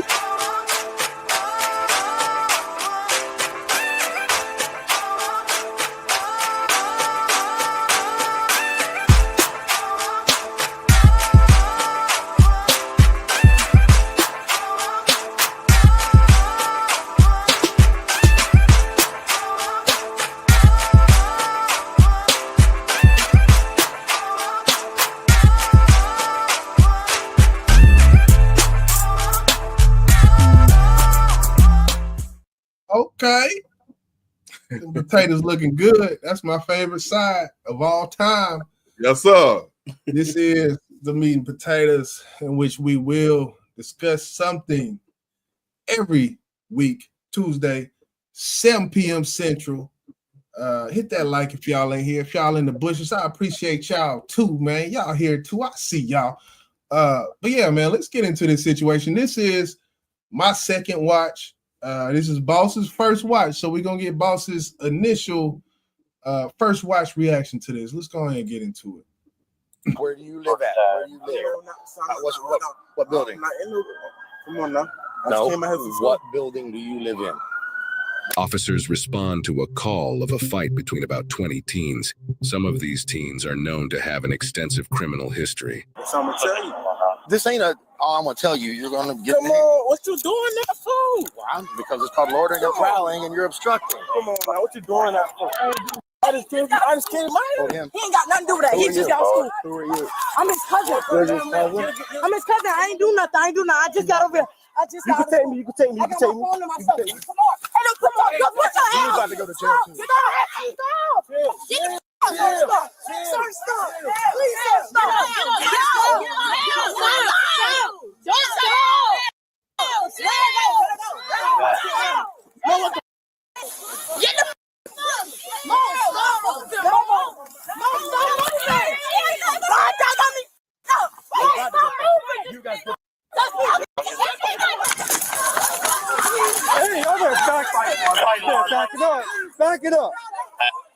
That's my big sister, please. So let me just preface it a little bit, just so people know what's going on. There was a fight of about 20 black teens after school. This is after school. Y'all remember after school when there was a fight going on, how them crowds used to gather up. It would be a clandestine location where all the kids know, okay, such and such fighting such and such. Okay, we gonna all be over there. There was a call into the police that called the police on this disturbance of peace, I guess. And this is what ensued after. Yes, sir. I'm sorry. That's me, bro. My big sister, bro. Please don't do nothing. Take me out these handcuffs. Put him in the car. Step away. Big sister. Step away. For what? I ain't doing shit. Lord of prowling. I'm carrying my hood. Get the out of me, bro. We got nothing to do. We just game over here. When I get my sister, get my sister the up off that ground. Or every time a mistake the one of y'all off. Oh, God. Let me go. Let me go. I ain't got no Wi-Fi, man. Let me go.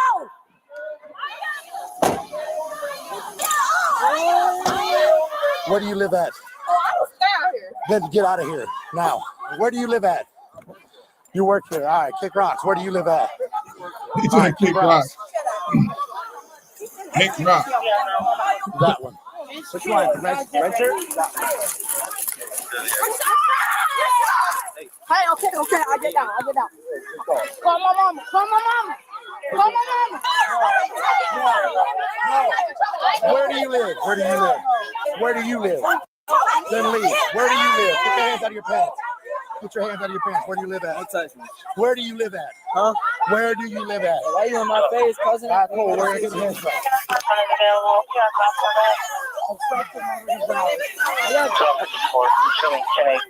Come on. Nobody did to y'all. I didn't do nothing to you. Yes, you did. All I did was put you in cuffs. Don't give me the about this girl and get me out of these cuffs and take me home. See, I got you dropped out body cam. Calm down. Calm down. Calm down.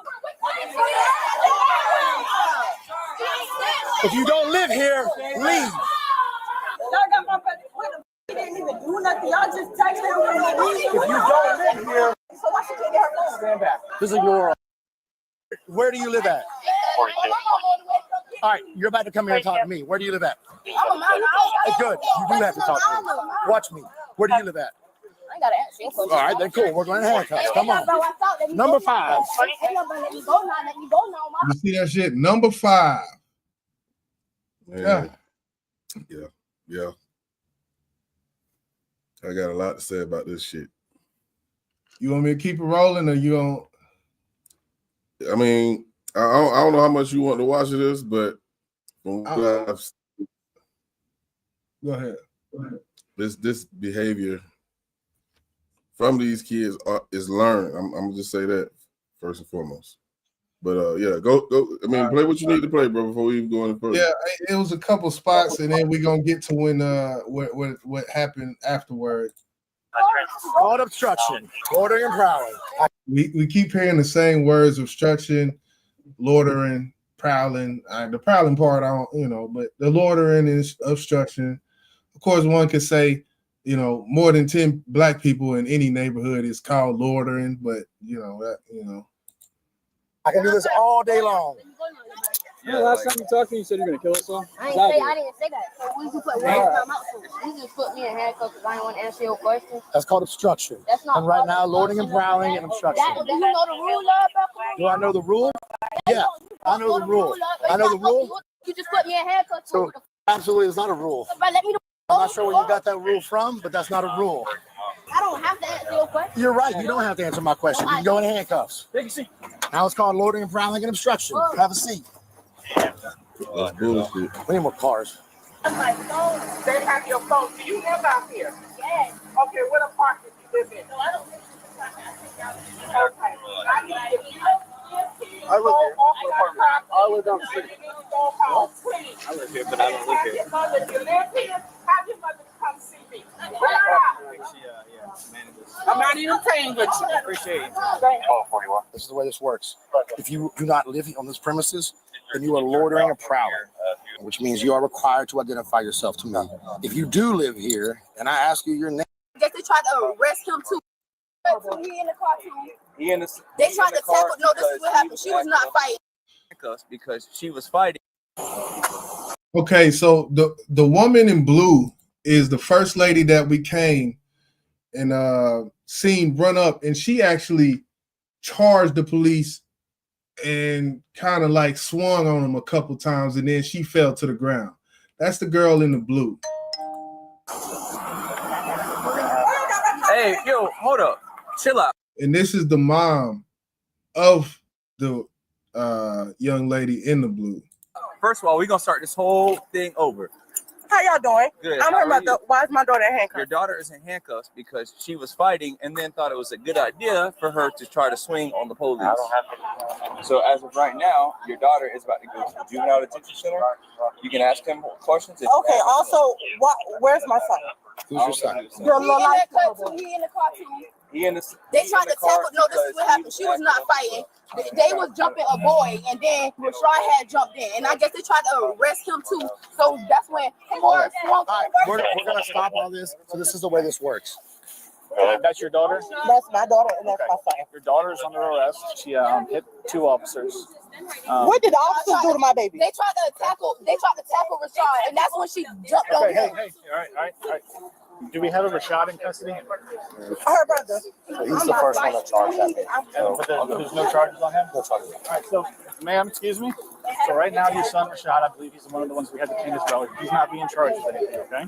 Apparently, there was a large fight out here. We don't know why yet. As this large fight broke out, officers arrived on scene here, and we tried to gain control. Your son, Rashad, charged at one of the officers. He didn't get hit. He didn't hit anybody or anything like that, so he was detained. When that happened, I guess his sister came up, and that's when she struck 2 officers. That's why she is now detained and being placed under arrest. Okay? So out of this whole fight, my daughter the only person going to jail? As of right now, yeah. Mom! I want to speak to my mother. Mom! Shut up, boy! I know you out there! What you keep hollering for me for? You don't think I can hear you? Do you not understand that I'm already pissed off? Because you told me that you was staying after school. So how the hell your ass end up pissed off? He called me and said, and I don't give a when nobody called you and say, and you supposed to be your ass at my house. So how you get crossed out to Savannah Gardens? Because they called. I don't give a. Why is my daughter going to jail? Because you doing some extra. No, ma'am, they was trying to jump Kamora and I jumped in. I just started. You got anything on you? Tell me now. A lighter? Where? Don't reach for it. Have you been around weed? Because your clothes reek of it. Is there? So they ended up finding some little weed on him. He had a blunt on him or something like that. I'm gonna fast forward. Him? I seen. Hold on, you said him? Yeah, he yeah. No, go back. That ain't no him, bro. Oh, that ain't. You right. Like him. I seen tennis. Oh man, them toes throwing up West Side. God damn. Look. Yeah, that's a female. That's a young female. So I got that wrong. Your boxers. Just the joint. Just the joint. She had weed on her. Hold on, can you pause real quick? Yeah. Now, only reason I that stood out to me because when you was like him, I was like, nah, because the mom asked, is that my daughter the only person going to jail? Obviously, it was another female in handcuffs sitting behind in the back of a police car. So that was more than just her daughter. They didn't know they was gonna let her go yet. So why is it multiple people? I think because they detained, 5, and the one big girl, she was the one that was actually like aggression coming at them, you know. So yeah. But I sure thought that was a dude. I ain't gonna lie. Mom's right there. She comes over. We'll release. No charges. Mom's on the way. Once she gets here, we'll release. Got it? She had a joint in her saw. So they're planning on basically releasing everybody, it seems to be at this point, except for the one that came over and struck the police. Right. Who does? Who's that one? She's the one who threatened to kill us last time, but I don't know. And obviously, the one who got found, the chick that got found with the blunt, she's had run in before and threatened to kill because they keep saying that about her. Okay. Yeah. Tell me what exactly went on. This is the apartment manager. So our officers responded to a fight that just occurred here. There's apparently 20 individuals. Just a large fight. Yeah. When they arrived on scene, a lot of people scattered. Yeah. A couple of people came running up, and a couple people ended up being detained because they were trying to fight the police officers. So I'm the new senior manager here. Okay. I'm not going to tolerate it. So if you are tied into this and you live on my property, you're going to get a notice to vacate. Damn. She not playing. She is not playing. I don't blame her. Do you want to go with him? Yeah, that's a whole discussion right there when it comes to property managers and shit going on in their apartments. She like, look, zero tolerance. We find out they live here, they got to go. Yeah. Accountability, baby. Yeah. It's fine. Where y'all taking her to? Juvenile? We're calling right now, so we'll let you know in just a minute. All right. Love you too. So they let him go. Her? This is another parent, and she's brought her family. It looks like she's brought some family with her to pick her, think her son up. But yeah, they look angry. We're gonna see. My son, y'all just called me. Other vehicle. Oh, everybody knows. What's going on? He claiming he wasn't out here fighting. He got put in handcuffs because he was out here fighting at some point in time with somebody. So he's not getting charged today, but since he's a juvenile, we got to release him to your custody. So what happened? Big fight ensued, and we showed up. Who was he fighting? They faced the vehicle for me. Turn over, CJ. And so I'm not telling you what to do, but I think you need to make better decisions. I didn't say. So, He'll be outside. I'm just saying. The only point that I'm trying to make. We have to take photos. Hey. The point that I'm trying to get him to understand is regardless if he gets into stuff or not, who he hang out with, he don't need to hang out with. He don't hang out with nobody. He hang out with somebody. No. That's my son. He's not a problem child. No. Anything else? Nope. Y'all are good. Thank you. Every black child is not a problem child. I didn't say he was. You just saying how he was just walking. Y'all put my child in handcuffs because he was walking. So you believe your child over the police? Okay. So out of all the kids that was actually fighting, y'all just detained the kids that wasn't. So this is the way it worked. When I rolled up, everybody's scattered. Okay. So I don't know who was fighting, but if they don't live here, it's called loitering and prowling. What's your name and badge number anyway? We have a black Officer Johnson, 6. Oh, that's fine. Let me get it. I don't have a card actually. Y'all gonna just put him in handcuffs. And y'all ain't got a reason, so I don't. He wasn't fighting. He wasn't fighting. This was coming from my sister. He wasn't even fighting. She got him on the video camera. Coming to the house and coming from school. Y'all is sucking out. Y'all better go to the ones that y'all need to go to. You guys tell me what happened? Stop that. Stop it. No, you ain't coming out until your mom says so. Send them right back in there for me, please. Yeah. Send them back in there. Can anybody tell me what's going on? We got a call that there were about 20 children up here fighting. So when I showed up, everybody scattered. And he refused to identify himself, refused to give me his name, his birthday. So at that point it became obstruction. He went to handcuffs to be detained. And that's why he was. We're not going to pursue those charges. We're going to release him to you. What are the charges? Loitering and prowling and obstruction. And obstruction. But do you know what your charges are? Listen, if I ask you one more question and you shake your head at me and you ask me with attitude, they can go ahead and take you because I'm getting sick of this. Why didn't you tell this man where you live at? This man ain't lying on you. I know your attitude. This man is not lying on you.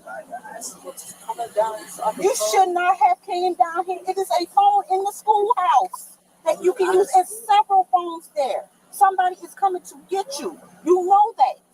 And then you got an attitude. Ma'am, thank you. So I'm gonna stop it right there. I'm gonna stop it right there. Let's go. Man. Let's go. Oh, you've been over there. You've been over there taking notes. Yes, sir. It's a lot to unpack with that. I want to, whatever you got, come on with it, man. All right. I mean, it's a lot. We watched a lot. First, and going back to the beginning, you know, when the officers kept saying about loitering, I'm trying to figure out, is that a private property where those kids can't be there unless they live there? Because that's what they kept saying. I've never heard that before.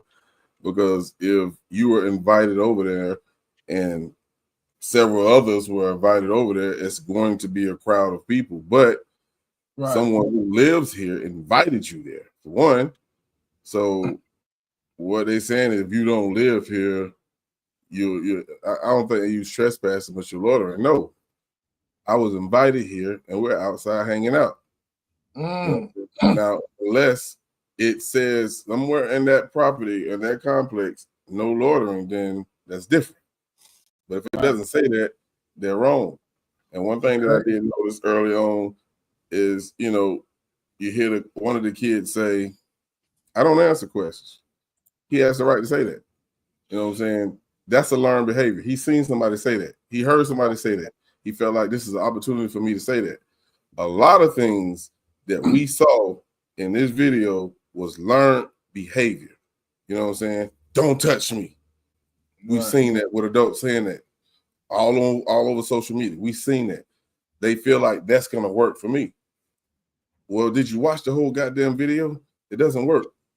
You feel what I'm saying? So, yeah, a lot of stuff we seen was behaviors that was either taught or they just learned from social media, a brother or sister that done this. You know what I'm saying? But at the same time, those kids don't know the law. And the officers know that. Officers can say something that sounds 100% correct, and they line their ass off. So I didn't like that part of it. But that's the first thing I just want to start off with. But yeah, go ahead, bro. It's a lot more. And you going into the technical aspect, in which I do like, and that's why I said, let me bring this to boss. This is your first watch, and you picked up on something that I didn't even think about, which is, yes, loitering. Because when it comes down to it, and I just had to look, apartment complexes, yes, they're owned by private individuals or companies. But if someone in the apartments, in which we don't know which one of those or if any of those were residents or children of residents in the apartments, but when it comes down to it, like you said, yeah, if someone who is invites you, then you would say, okay.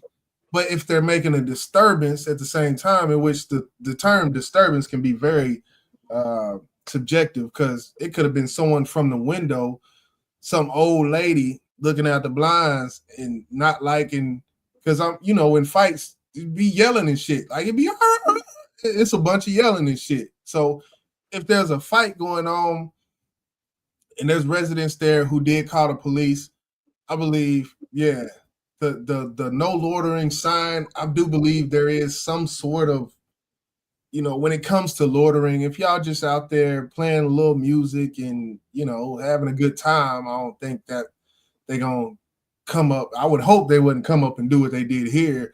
Where do you live? Such and such, you know. But the technical aspect, I do believe that can play a part in a situation like this. So I give you that when it comes down to the signage and all of that. Most definitely.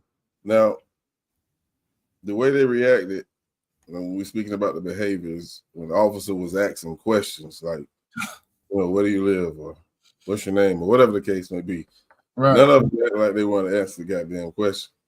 Yeah. You know, and again, learned behavior. Now, we talk about this all the time, Jizzle, when we watching these officers pull over people and they respond in the stupidest way that they know is going to cause problems for them. Right. So this is what those kids did. If if those kids, and remember, this behavior is taught in the home. So if they're acting like this in front of an officer, a man of the law, and remember, these kids don't know the goddamn law like that. Even though one of them called it a fucking rule. He was like, A rule. "Goddamn rule, motherfucker." The law, nigga. Fuck Do is you know talking rule? about? You mean law? Like, I think you said it had 5 detained. yeah. He said number 5. Yeah. If those kids would have just answered the questions in a respectable manner, which respect is a lost fucking characteristic of this young generation. Yeah. I wish my daughter. I'm gonna keep going. This is why those kids were detained. Now, of course, the one kid that is going downtown is because he put his hands on the goddamn cop. Or the girl, excuse me. Yeah. She was doing what she thought was right. When y'all was on my brother, I gotta help my brother. I can't be mad at that. Yeah. I can't be mad at that because that's another behavior that was taught. Because right now, in what we see in society today, when a cop is hurting your folk, don't just stand around and fucking video record it. You help them. Yeah. That's what she did. But now she's going to jail and her brother's is net free. Right. I can't be mad at her. I understand her mom and how upset she was because she was not supposed to be there. Yeah. But go ahead, bro. I could talk all day about this shit. Yeah. And you know, I think the last mom was the most, you know, about her business. Like she wasn't playing. But the first mom who you talking about, yeah, she came in there. She wanted to know what happened. And her main thing, I guess, was, you know, all these kids and y'all pinpointed mine. But I guess, you know, she didn't have the opportunity to see how that girl bum rushed them police because they was on her brother and she came over there, you know, she carried a little weight on her. Well, you know, she when she entered the crowd, it was like bowling pins, and she was the bowling ball, and everything fell down. Goddamn, when she came up. So you know, the police, they like, look, we can't have this. You know, all y'all resisting and all. Okay, but she came in there like a wrecking ball. So, right, I get that. I get that. That's when we know an officer's pride can make them make decisions that they initially never was gonna make. But you embarrassed me, you little girl. You pushed me down.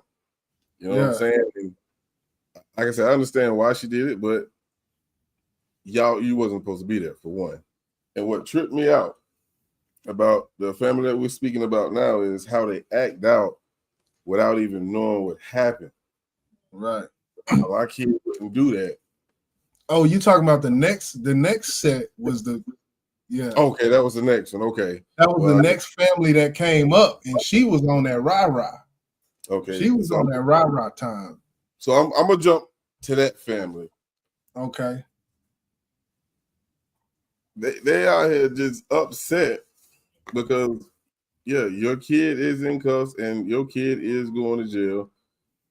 But you and all this, they wouldn't do this. I just gotta say this, and I don't care who take offense at it.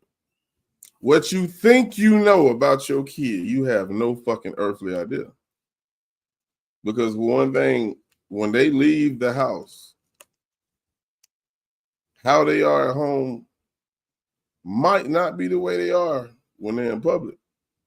True. If you are one of those consistent parents who teaches your kid about morals, life lessons, and things like that, then you are dependent on them to go out in the public and be that person.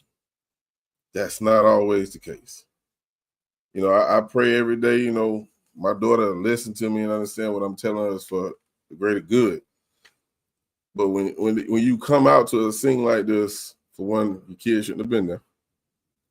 And your kid is in handcuffs, and the officers tell you why, I can understand why you say I don't believe you. I believe my kid, because law enforcement sometimes can't be trusted. Yeah. But in this situation, it's on body cam, and we seen what happened. No, she didn't see it at that time, but you can't act out and you don't even know the fucking story. The one young girl was trying to tell them the story, and she didn't want to hear that shit. Right. You know what I'm saying? I know what my kid do. No, what happened was they jumped on her brother, and that's when she did blah blah blah. So she told you, yeah, she hit the goddamn officer. She going to jail.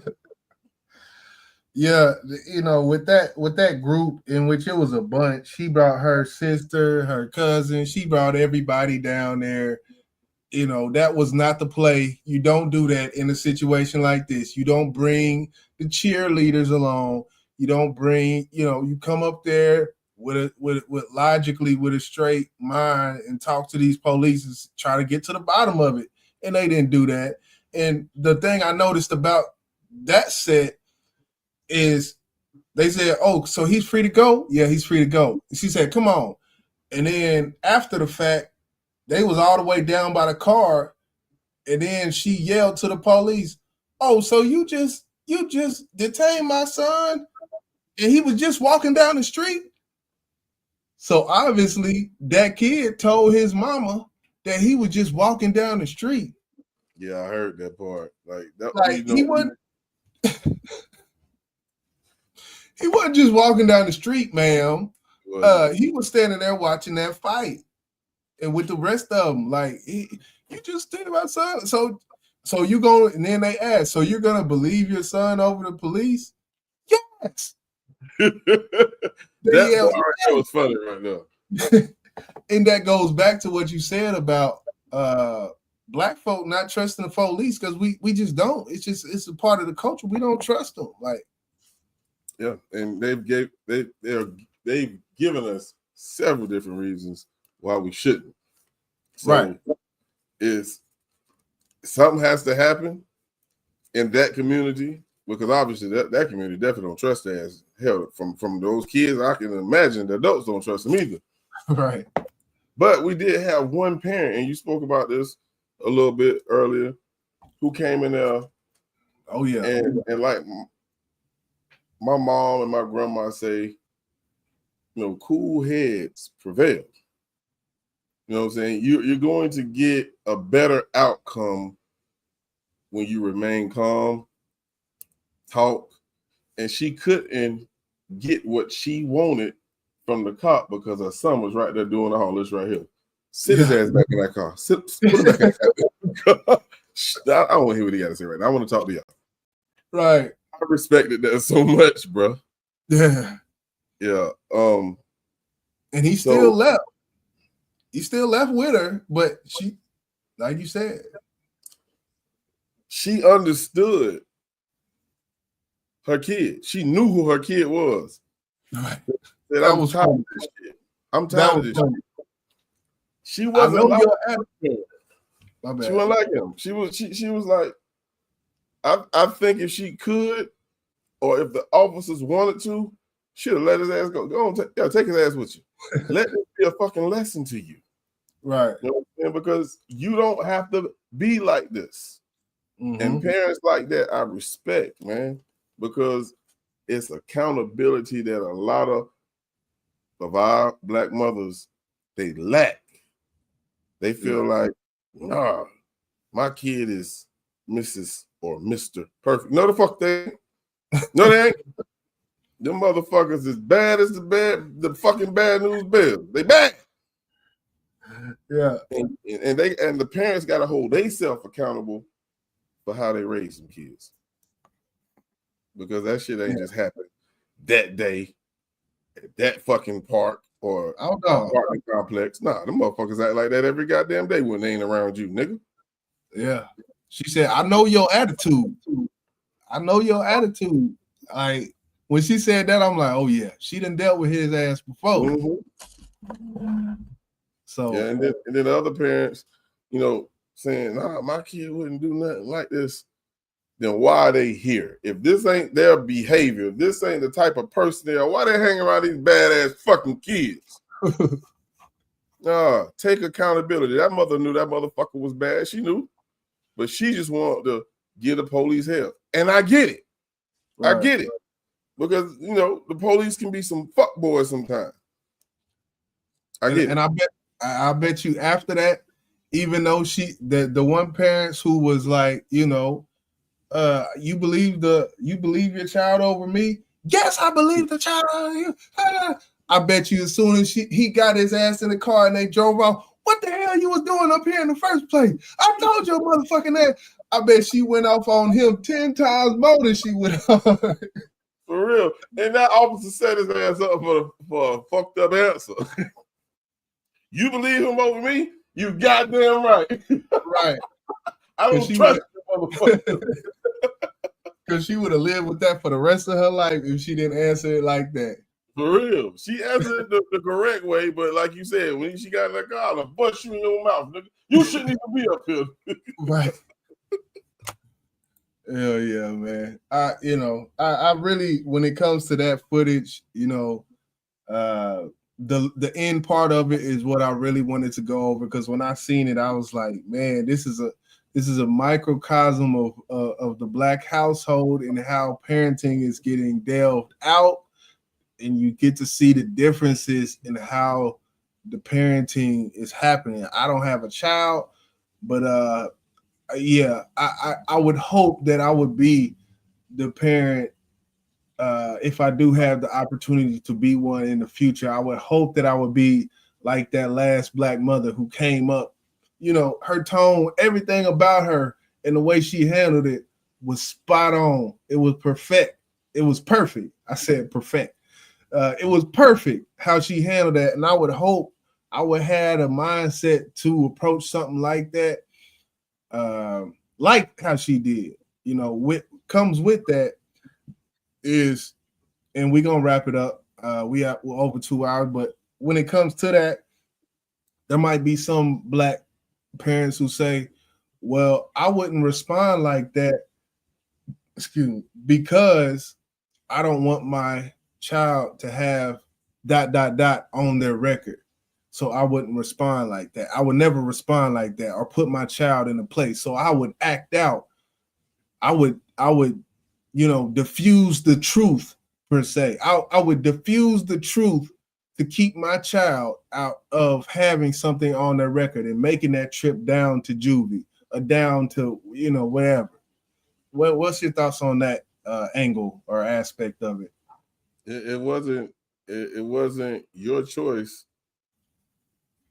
that had your kid where they have to be, because you keep pacifying these kids.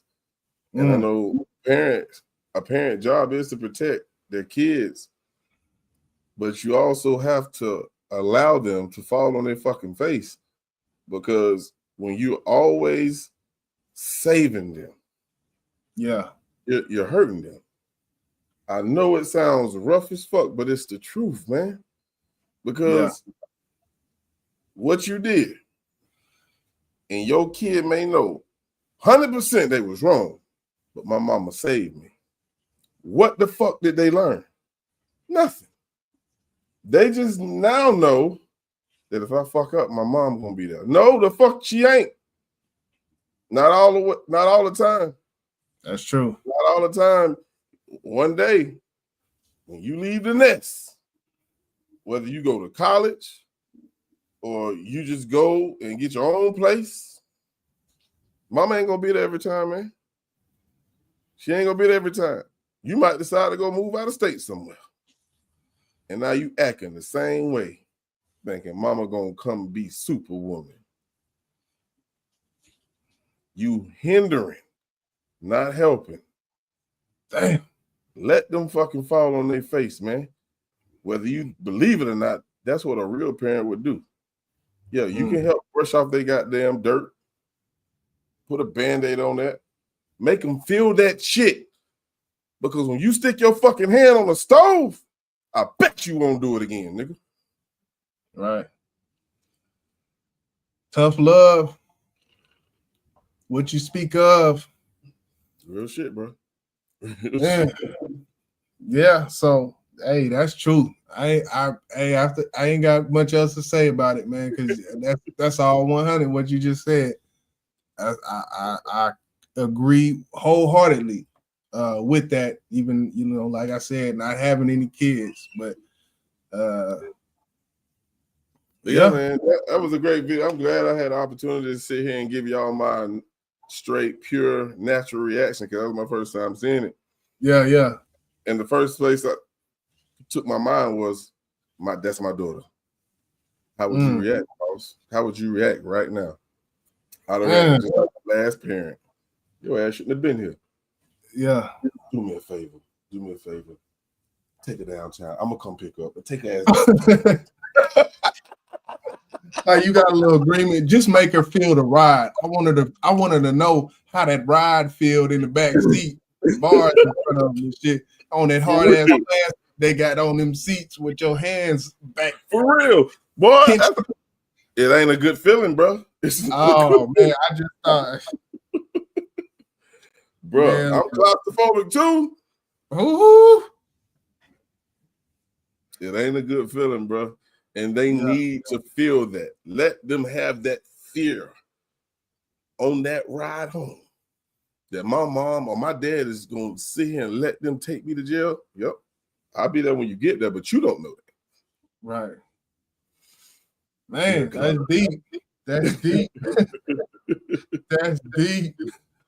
Man, but shit, we're going to go ahead and wrap it up. I salute the Cupcake coming through here, man. Salute to the people who've been in the bushes and whatnot. It's been a dope show as always. Every Tuesday, 7 p.m. Central Time. We're gonna be back Eastern Time. Yeah. 8 East. Yeah, that's what it is. Eastern. Yeah, same difference. 7 Central, 8 Eastern. 8 Eastern.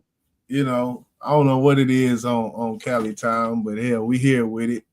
The sun probably 5. Okay, yeah. So we here with it every Tuesday. We're gonna rock it out like that, man.